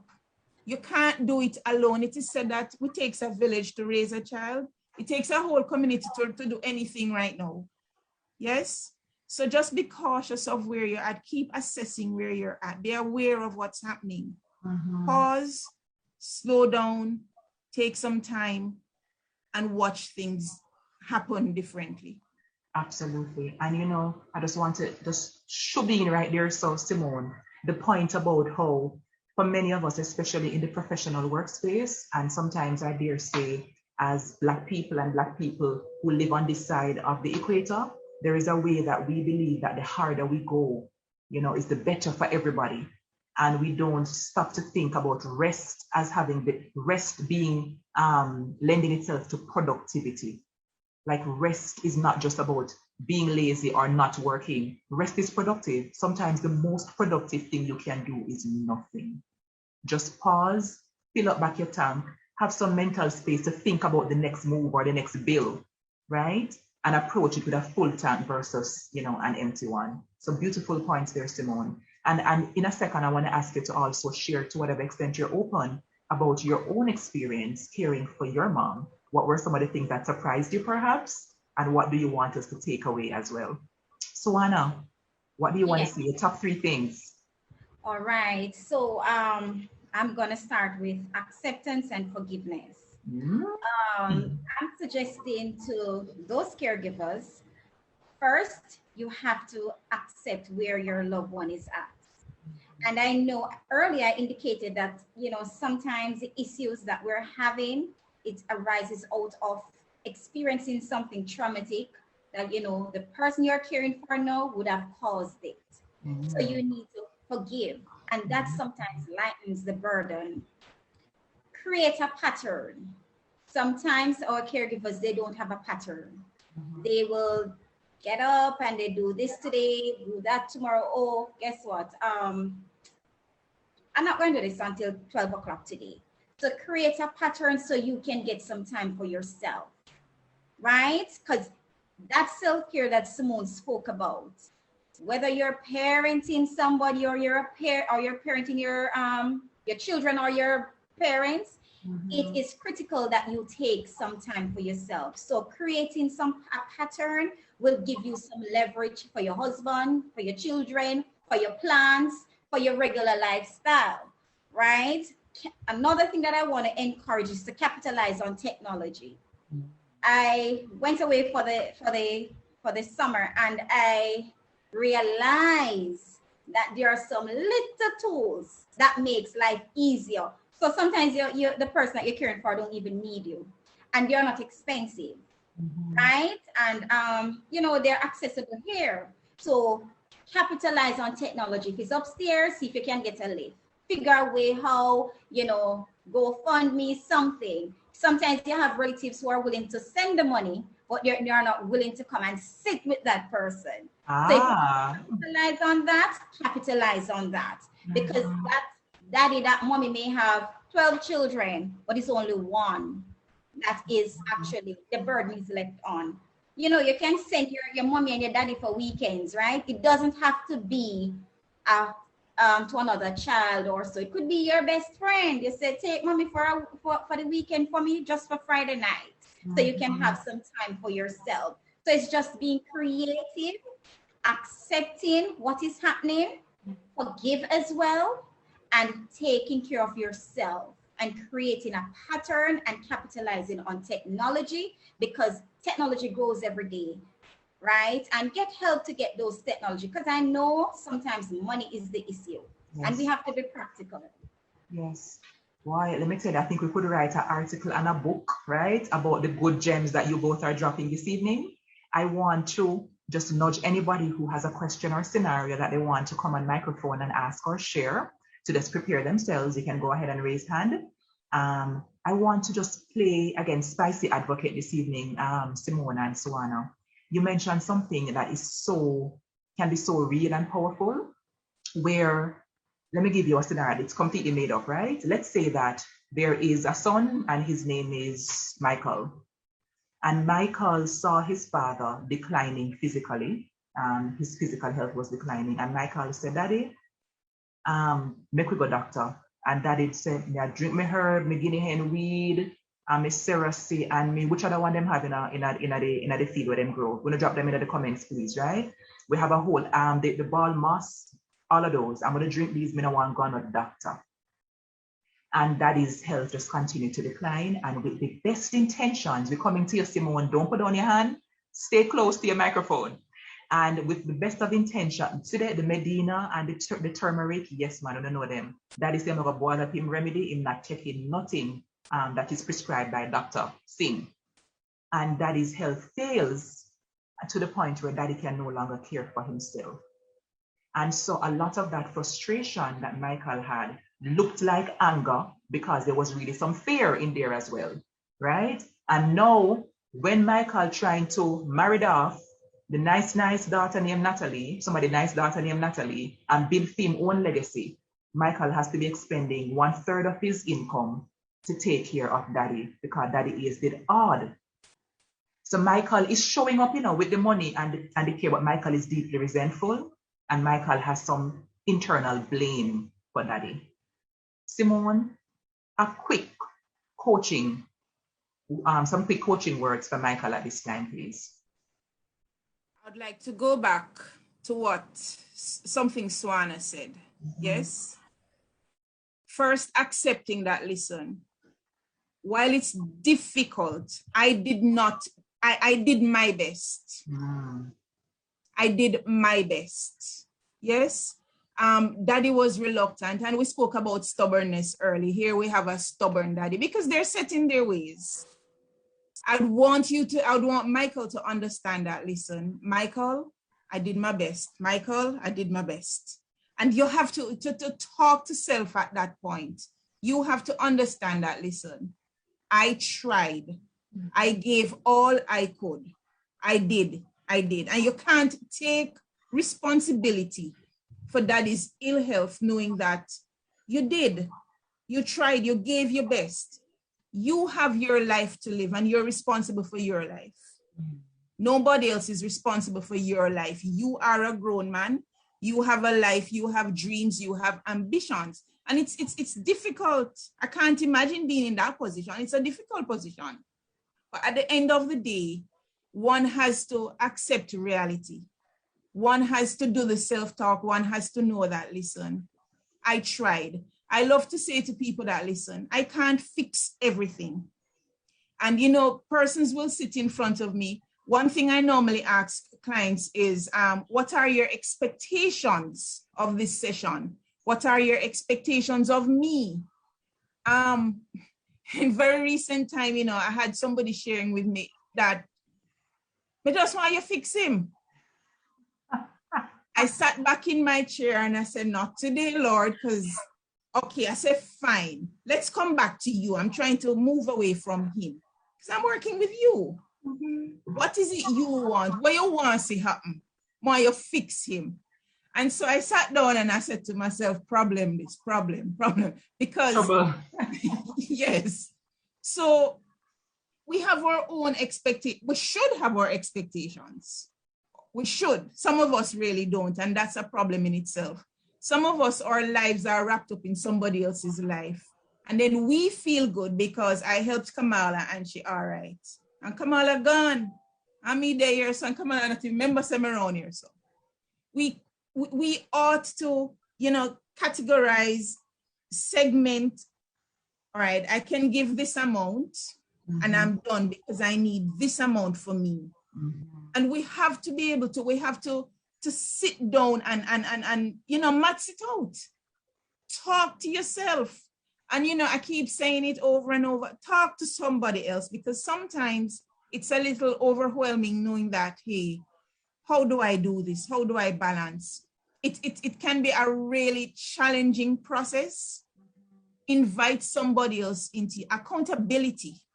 Yes, responsibility. Invite somebody else into your space and ask them to assist you as you move along, because Michael must have a real heavy burden they're dealing with. It's not a 1, 2, 3, but it's workable, it's solvable. Absolutely. And it's almost like Suwana was a prophetess, because Suwana ran in with the forgiveness piece long ago. And it's a powerful word and a powerful journey. Not the easiest thing to do, but that's okay, because we have what it takes to do hard things. So Suwana's point, even before I raise the scenario, is relevant, so relevant here in terms of beginning that journey of letting go, because even to her point before that, it happened already. This is where we are. And because Simone has been up, we have to go to Simone now. Simone Anderson Ingleton, we welcome you on stage. Please take your space beside us and let us know your thoughts or your question, please. Good afternoon. Greetings. Okay, my parents are not really old, but I have a friend who I normally assist her father with, like getting his medication and if he has an appointment and so forth. And about 2 weeks ago, he got sick, and I told him that I'm going to take him to the doctor, and he keeps putting it off and giving excuses. And one day, his daughter asked his sister to go and assist him to come to the doctor. And he waited until right down in almost curfew. They came to the town center where to see the doctor, but the doctor office was closed. He came another day now, he came back, and the doctor said that his illness, he had diabetes and he wasn't on medication. And the doctor gave him a referral and said, you need to go to the hospital right now. I wasn't feeling well, so I said, all right, they need to call a taxi and so forth because his daughter sent the money for them. Mm-hmm. And the gentleman decided that he was not going to the hospital, and every time he's supposed to go to the doctor is the same problem. And when he decided to go to the hospital, it was the next day in the evening. And you know that when he went there, they couldn't save his life. He passed off about 2 days after. And I really understand, based on the discussion here now, that as they get older, because I've known him for a while, and he said that he was receptive to the instructions of his daughter until he started having his own way. She said to him, don't go to his farm. When she find out him fall on the farm, him there somewhere else, not at home, go and stay with friend and those things. So I am learning from that experience. My parents should reach a situation like that. I'm able to deal with them. So that is my Simone, thank you. That's such a powerful share to offer to us this evening. And I'm sorry to hear of your friend's loss. And I feel like it really just coming back to our previous segment where we spoke about parents allowing their children to make their own choices, right? And parents having to realize that your child isn't an extension of you. I feel like we have to flip it around, though painful. And sometimes, we have to also relinquish control. Do our best to influence and to actually do what we can to preserve life and well-being. But we have to also understand that we cannot control another person's actions. And it's one of the most painful things to feel like that this is not the best choice. And somebody say, well, it me I go do. I'm not care if you feel some type of ways at that me I do or at this me not do. And it requires letting go. And for those of us who believe in a higher power, sometimes you just have to let God. Because continuing to butt heads about it can also damage the relationship. And sometimes it will still get us nowhere. So one thing I will lend to us as a potential tool is to engage in the conversation from a point of curiosity. Daddy, help me to understand, what is your reason for not wanting to go? Can we make it better? Is it the doctor? Is it, what is your understanding of what's likely to happen when you go to the doctor? Because sometimes they have misinformation. If I had the skill set I had now when my grandmother, for example, was ailing, I think maybe I could have been of help. My grandmother had glaucoma and cataracts, and my grandmother make up her mind that she's not doing no eye surgery. Because in a fair mind, she said, our friend them, I don't know which friend, but our friend them tell her, say, whenever you do that kind of surgery, them take out your eye them out of your head and fix them and put them back in, and nobody not taking out her eye them out of her head. That's what the lady said. And she ended up losing her vision, and then she had a stroke, unfortunately, and she, her health failed and she passed away maybe a year or two after the stroke. And so it was painful, but I feel like we have to come to terms with the fact that we can't control every single thing, And I saw a comment here from someone. I love how vulnerable our life class audience is. Jennifer says, same so Kamala, my 81-year-old mother was experiencing some symptoms for a while and never said it to me. 3 days after I started my new job, she made the revelation. I was mad with her, but eventually I had to let go of it and did what was necessary to help.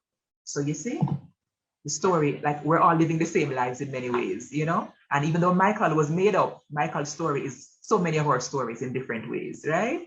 Orwell said, where do we get these stories from? Orwell, some of them really, really real, right?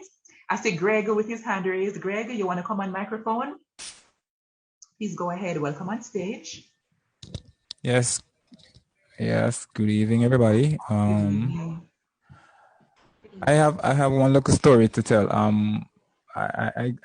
I would suggest to everyone that's on the call, don't be afraid to put your foot down, because I'm in New Jersey and I took my mom here, and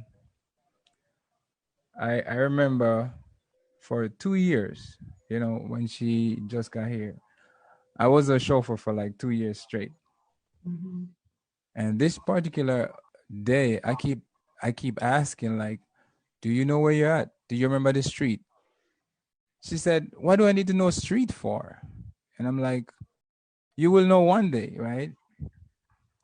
So she needed to go to the supermarket. And I took her to the supermarket and I said, remember, if I take you to the supermarket, I'm not waiting for you. You got to find yourself home.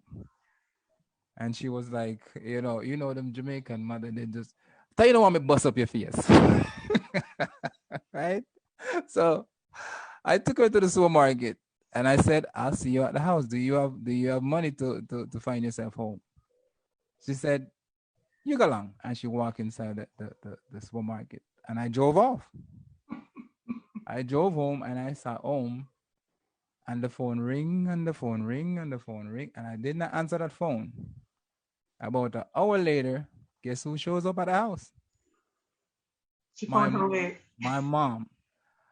Until this moment, my mom took plane, train, whatever it takes to get her where she wants to go. I don't have to take her nowhere.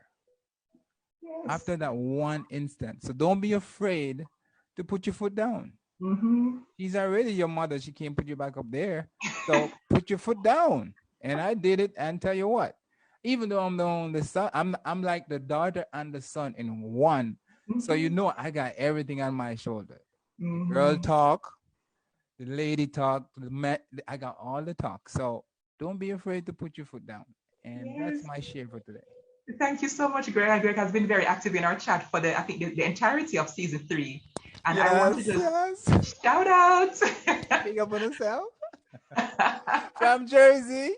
Big up yourself, Greg. Thank you for linking us from across the waters. I'm telling you, thank you for opening the door to us, and I've led a couple of people inside here from the. Oh, that's awesome. Yes. So thank you for having me, and I love the show, and I kind of understand that. I think it was last week somebody was having some issue, and they were like, this thing is not for me. This can't help me, and sometimes. When you get to a certain situation where you feel like there's nothing for you, if you just sit, sometimes you're the problem, right? Mm-hmm. It's not the situation is not the problem. You are the problem. If you just sit back and just listen, you can learn something that can actually take you out of that situation that you're going through. So this is you'd have to pay some dollars to get this stuff, this kind of this kind of treatment care that you guys giving here. This is like free. What?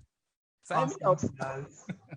Big up yourself, Greg. Sending you so much love and so much positive energy. And thank you for yours. Thank you so much. No problem. All right, bye, guys. Listen, Life Class family, this week the hands are up. Can we take another one? Let me squeeze in Kamisia. Kamisia, are you ready to go? If you're not ready, we're going to move on. So make it speedy. Hi. Hi, Kamala.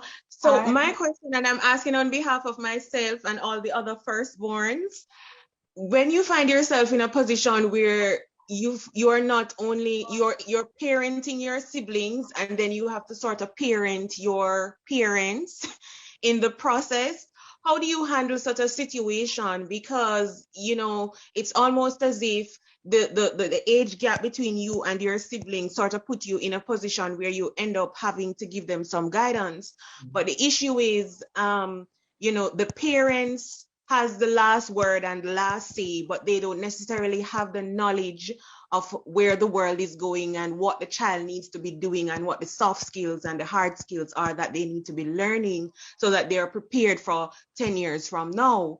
So how do you handle that sort of a situation? Because in my family, that started the issue. And like, I am always the bad person.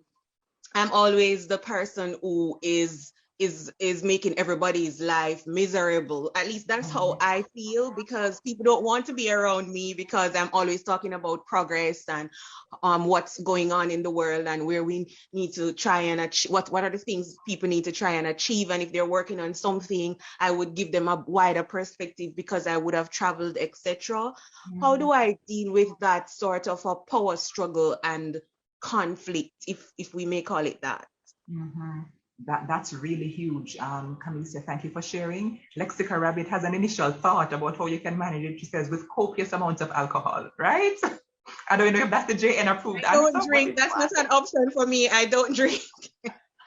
So let me give my initial thoughts and I'll welcome at least one point from Simone and Suana. So I think it's important to set boundaries and to become clear on the roles of each person. Because sometimes, you know, what ends up happening is that people like mommy and daddy or the authority figures can just be figureheads sometimes because they might not have the capacity to actually make things happen. And the people who actually are being looked to, so mommy and daddy can say, okay, Kamala, pay for this for your younger sister. Kamala, make this phone call and arrange this interview for your younger brother so you can get the work. And then there's no responsibility, right? People are just looking to you to fix it, to make it happen. Mommy and daddy not feeling the burn of every time you call JN and say, can you give my brother a job? And you don't show up for the interview or whatever, right? And so that can create a lot of resentment, unspoken tension. So it's important to be clear, Camisia, to have a family meeting and to say, okay, here is what is not helpful for us right now. And you might not be popular, and that's okay. But at least if you put it out there and lay some framework around how we're going to operate, right? Mommy and daddy can no longer do this. It comes down on my plate. So we need to actually be practical about this, right? Let me get Simone in real quick. Okay, just go back to what Greg said. Put your foot down. Yes, put it down real hard. Be clear, be concise. This is what I can give. This is what is going to happen. This is what I'm suggesting. And then you're going to be assertive, but in the same breath, be compassionate. So, you know, back to what Kamala said, have a family meeting and make yourself clear. Listen as well, hear the views and say, fine, having heard all of this, this is my suggestion as the firstborn who is parenting siblings and parents. This is what I can do. This is what I'm suggesting. This is the way forward. Put your foot down. But be compassionate in the process, though. Yes, empathic. Absolutely. Samantha. I mean, Suana. All right. Samantha, I agree with Kamala and Simone, but I don't know the background, because it could be that you are the educated one. You're the one who's actually resourceful. So I'm suggesting to you, once your task, just don't go ahead and do it. Actually take them along with you on the journey so that, you know, you can build their kit. So they will have resources and, you know, things that they can pull on, because maybe you are the educated one, right? Or maybe you are the one that is actually empathetic, understanding. You know, you're the one with the skills, the strongest skill set. So take them along, teach them how they can fish for themselves, even mommy and daddy, because, you know, you are probably in a wider society with the exposure, the experience. So take them along with you on the journey. And this is especially how we have to do it when we don't have all the details available. But Camisi, I hope that was helpful, and thank you so much for coming on. And I see a request from Celia asking us if we can squeeze in Ellie. I hope I'm pronouncing that correctly, but Ellie's hand has gone down. So if you're still, okay, come through, Ellie.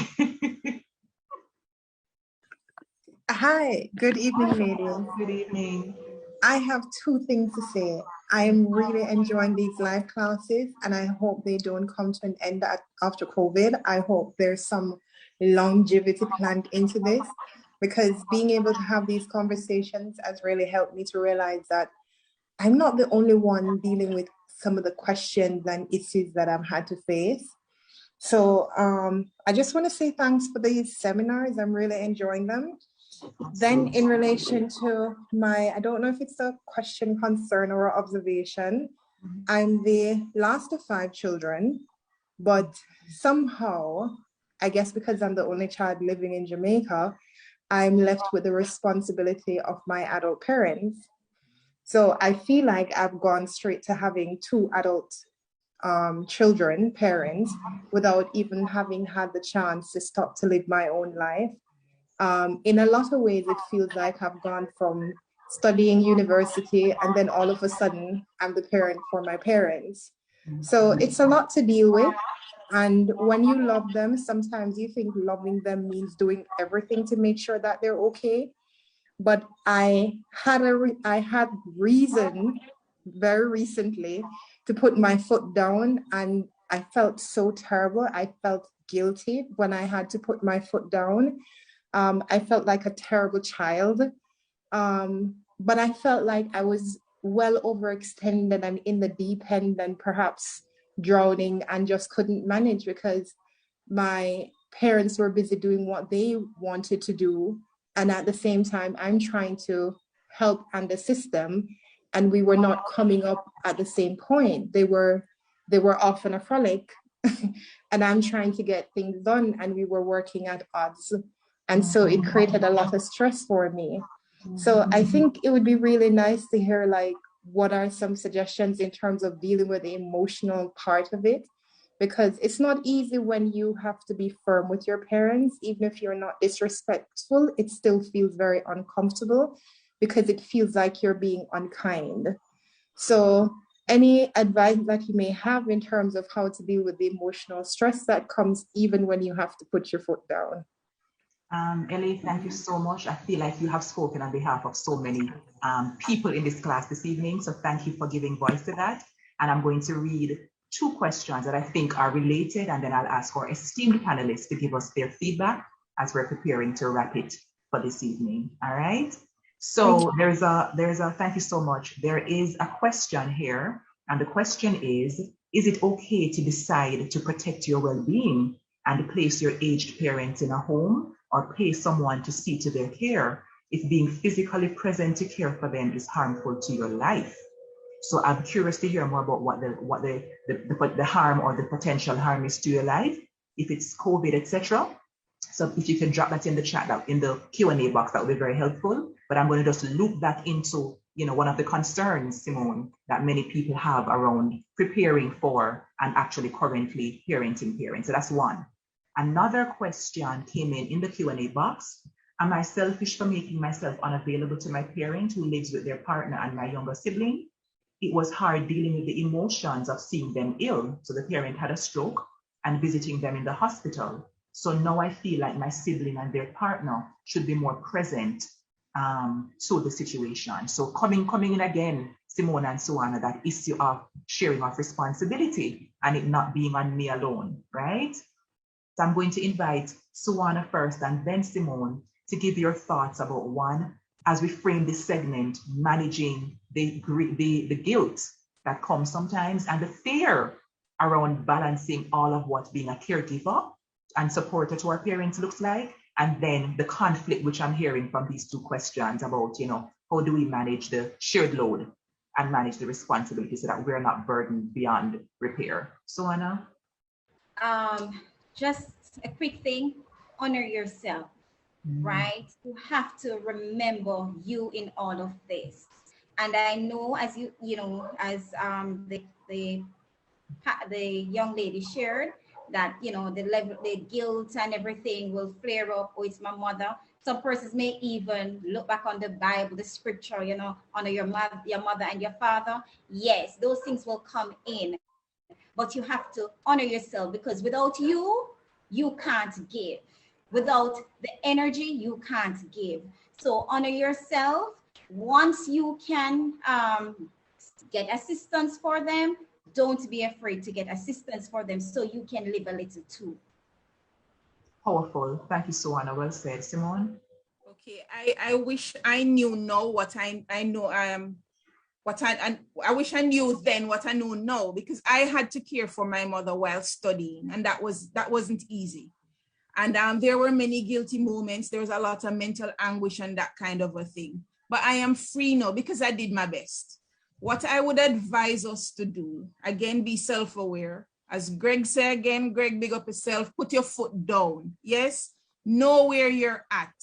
Assess the need, assess what is needed, assess what you need. Self is first. Then be realistic. Be realistic. Yes, the guilt will come and go. It's always okay to bounce it off on somebody, a trusted friend. This is what I'm feeling. Sit down and have a conversation with yourself. Ellie, I want to make you feel so. What you never do, what you do, kind of a thing. It's okay to talk to yourself. Nothing is wrong with that. And source help. Somebody did ask about, having a parent in a facility and that kind of a thing. If that is the help that is needed, then you source it, because sometimes you can't. If somebody is ill, you're going to take them to the hospital. You can't do what a nurse or a doctor. You're not a nurse. Well, you might be, I don't know. But then you might need the facility, others around you, because we're not an island. We can't do everything. So if you're feeling overly, anxious, guilty, speak with someone, because again, not snap finger and it disappears, but have a conversation with yourself and know that, hey, I did my best. I'm doing my best, but I have to take care of self.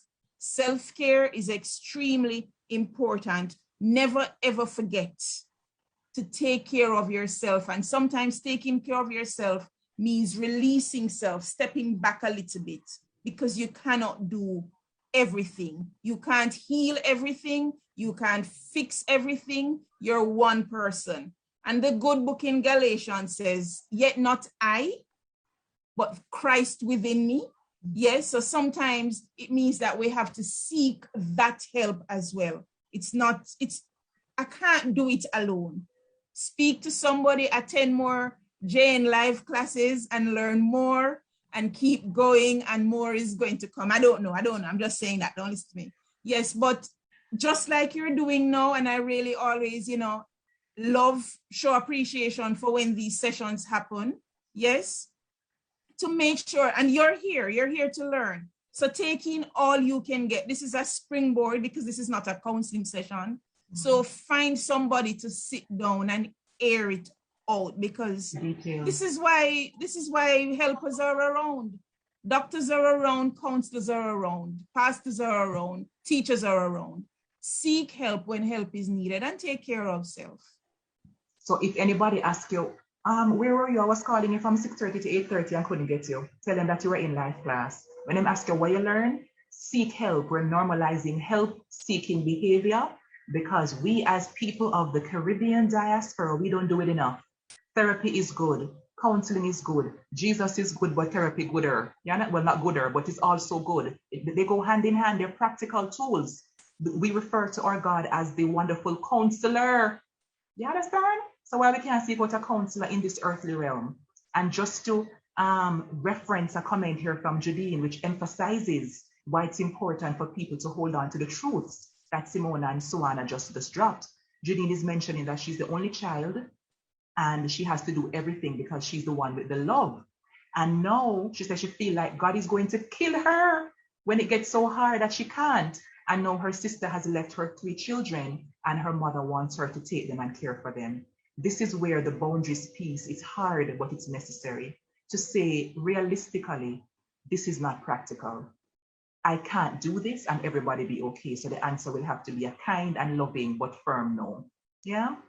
So we have so much to think about coming out of life class. The comments are blazing as usual. Stacey Ann says, yes, we're normalizing mental health. And because we're now at the end pretty much of life class, I have one more giveaway coming right up. But before then, I want us to participate in the post-class poll. I want to please to answer the question then, so we can know if we understood the assignment and if we did our jobs, and we can also get a sense of what next can come from life class down the road as we go into planning mode after this one. And Kamisia is asking for the business contacts for Suana. Suana, if you could drop them again in the chat.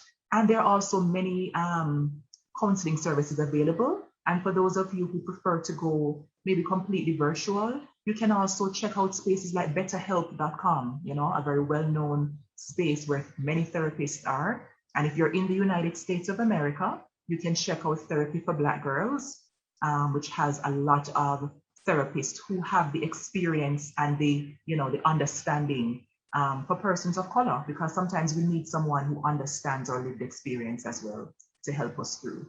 All right. I thoroughly enjoyed this evening's class, like thoroughly. I think I had the two best co-pilots for this session possible. I'm so grateful to Simona and Suana. And I think we have done a good job, even before the poll coming in and patting us on the shoulder, that we did a good job this evening. And Life Class family, wanna big up on yourself, wanna nice, wanna committed, wanna understand value, wanna give value, love on to pieces. And I'm looking forward to, as Celia said in the chat, I'm piggybacking on Celia's comment, bigger and better things for Life Class. Hopefully soon we can have a Life Class in person. And hopefully sooner than soon, I'm looking forward to international Life Class tours, become bossy like that. We can come over to London and look for all of you and bring Suana and Simone with us. Take me along, please. The passport ready, right? Yes, it is. We have big expectations, and we'll see what the future holds. We can't make any promises for JN, but we do hope that we can go bigger and better as time goes on. As it relates to the giveaway, I'm going to stay until the poll done read to get the other Amazon gift card. Don't leave yet until you answer the questions, right? Thank you for all the beautiful feedback. I appreciate it. I feel fulfilled in this space. And I must just pause one more time to thank the JN Life Class team, the JN Circle and the JN Group in particular for having this vision and putting so much commitment into maintaining all 3 seasons thus far. This has been beautiful, and we thrive on getting your feedback of how much value this adds. So I'm just excited and grateful to be ending the season on a super high note. All right, let us, and you're welcome, Kamisia. It's my pleasure serving in this capacity as well. Let us go ahead and launch our post-class poll and see what you all said. All right, so your mood has improved since the start of Life Class, and 98% of you said yes. And we're grateful. And for the 2% of you whose moods did not improve, that's fine as well. We're just sending you positive energy, and we want for you to tap into some coping skills after class and beyond. Question 2, the panelists' experiences have given me a better understanding of adult parent-child dynamics, and 100% of you said either yes or sort of, and we like that. That is good. The third question, I feel better able to intentionally improve my relationships with my parents, and 98% of you said either yes or sort of. So panelists, we're gonna get an A+ so far. Question 4, I received tools to address the things that can cause problems as I support my own parents. 100% of you said either yes or sort of. And finally, I received what I expected from this class. 100% of you said either totally or mostly. So I want to just announce formally that Simone Sharrier and Suana Malcolm Wright understood the assignment, and you did an amazing job as per the poll. And you say it, the poll said. So congratulations to both of you, and thank you so much. The final giveaway, who want the Amazon gift card? Say me. The final giveaway, the person who can correctly and accurately drop in the chat the title, at least the first 2 words, the title of the first episode of season 3's Life Class. What was the title? At least the first 2 words of it, which are very powerful words. For season 1, the very Shanique, the very first class for season 3. You remember? Way back 7 weeks ago? Lord have mercy. And here comes Denise H on Equally Yoked. That was our topic. And congratulations, Denise. Everybody big her up. Congrats. Thank you for playing. Thank you for coming. Thank you for the fact that you keep coming. Send your email, Denise, and get your information. And Life Class family, until we meet again, please be intentional about loving on yourselves and your loved ones. Life is short. It's fickle. And we have to care for ourselves in these very strange times. Sending you so much love. Final word, Simone and Suana. Let me just hear your voice one more time. All right, I guess I'll go first. I'm just imploring upon all the adult children to consider the perspective of your parents. Love them, treat a lot of things as trivial. In the same breath, put your foot down, right? So it was a pleasure being here to share with you and to enlighten you on how to, just get along with your parents. Powerful, and you were awesome. Thank you, Suana. Simone? Whatever your position is, whether you are parenting or you're being parented, have healthy boundaries. Healthy boundaries breed respect for each other. And I just met Greg this evening and just, took his line. Put your foot down. Yes, whatever you're doing, just put it down. Set healthy boundaries and be patient, be compassionate, be loving. Thank you so much. Greg says, Kamala, please send us the dates for the UK visit. I'm calling it a tour, but we still drop the dates, Greg. To Celia, to Whitney, to Kevin, to Pilar, and to Miss Claudine Allen, who is the JN Circle member ombudsperson. Big up on yourself. Thank you always for supporting, not just verbally, but showing up for this program. We love you. We thank you. And to all of you, be well until next we meet. Enough love and take care. Bye. See you soon.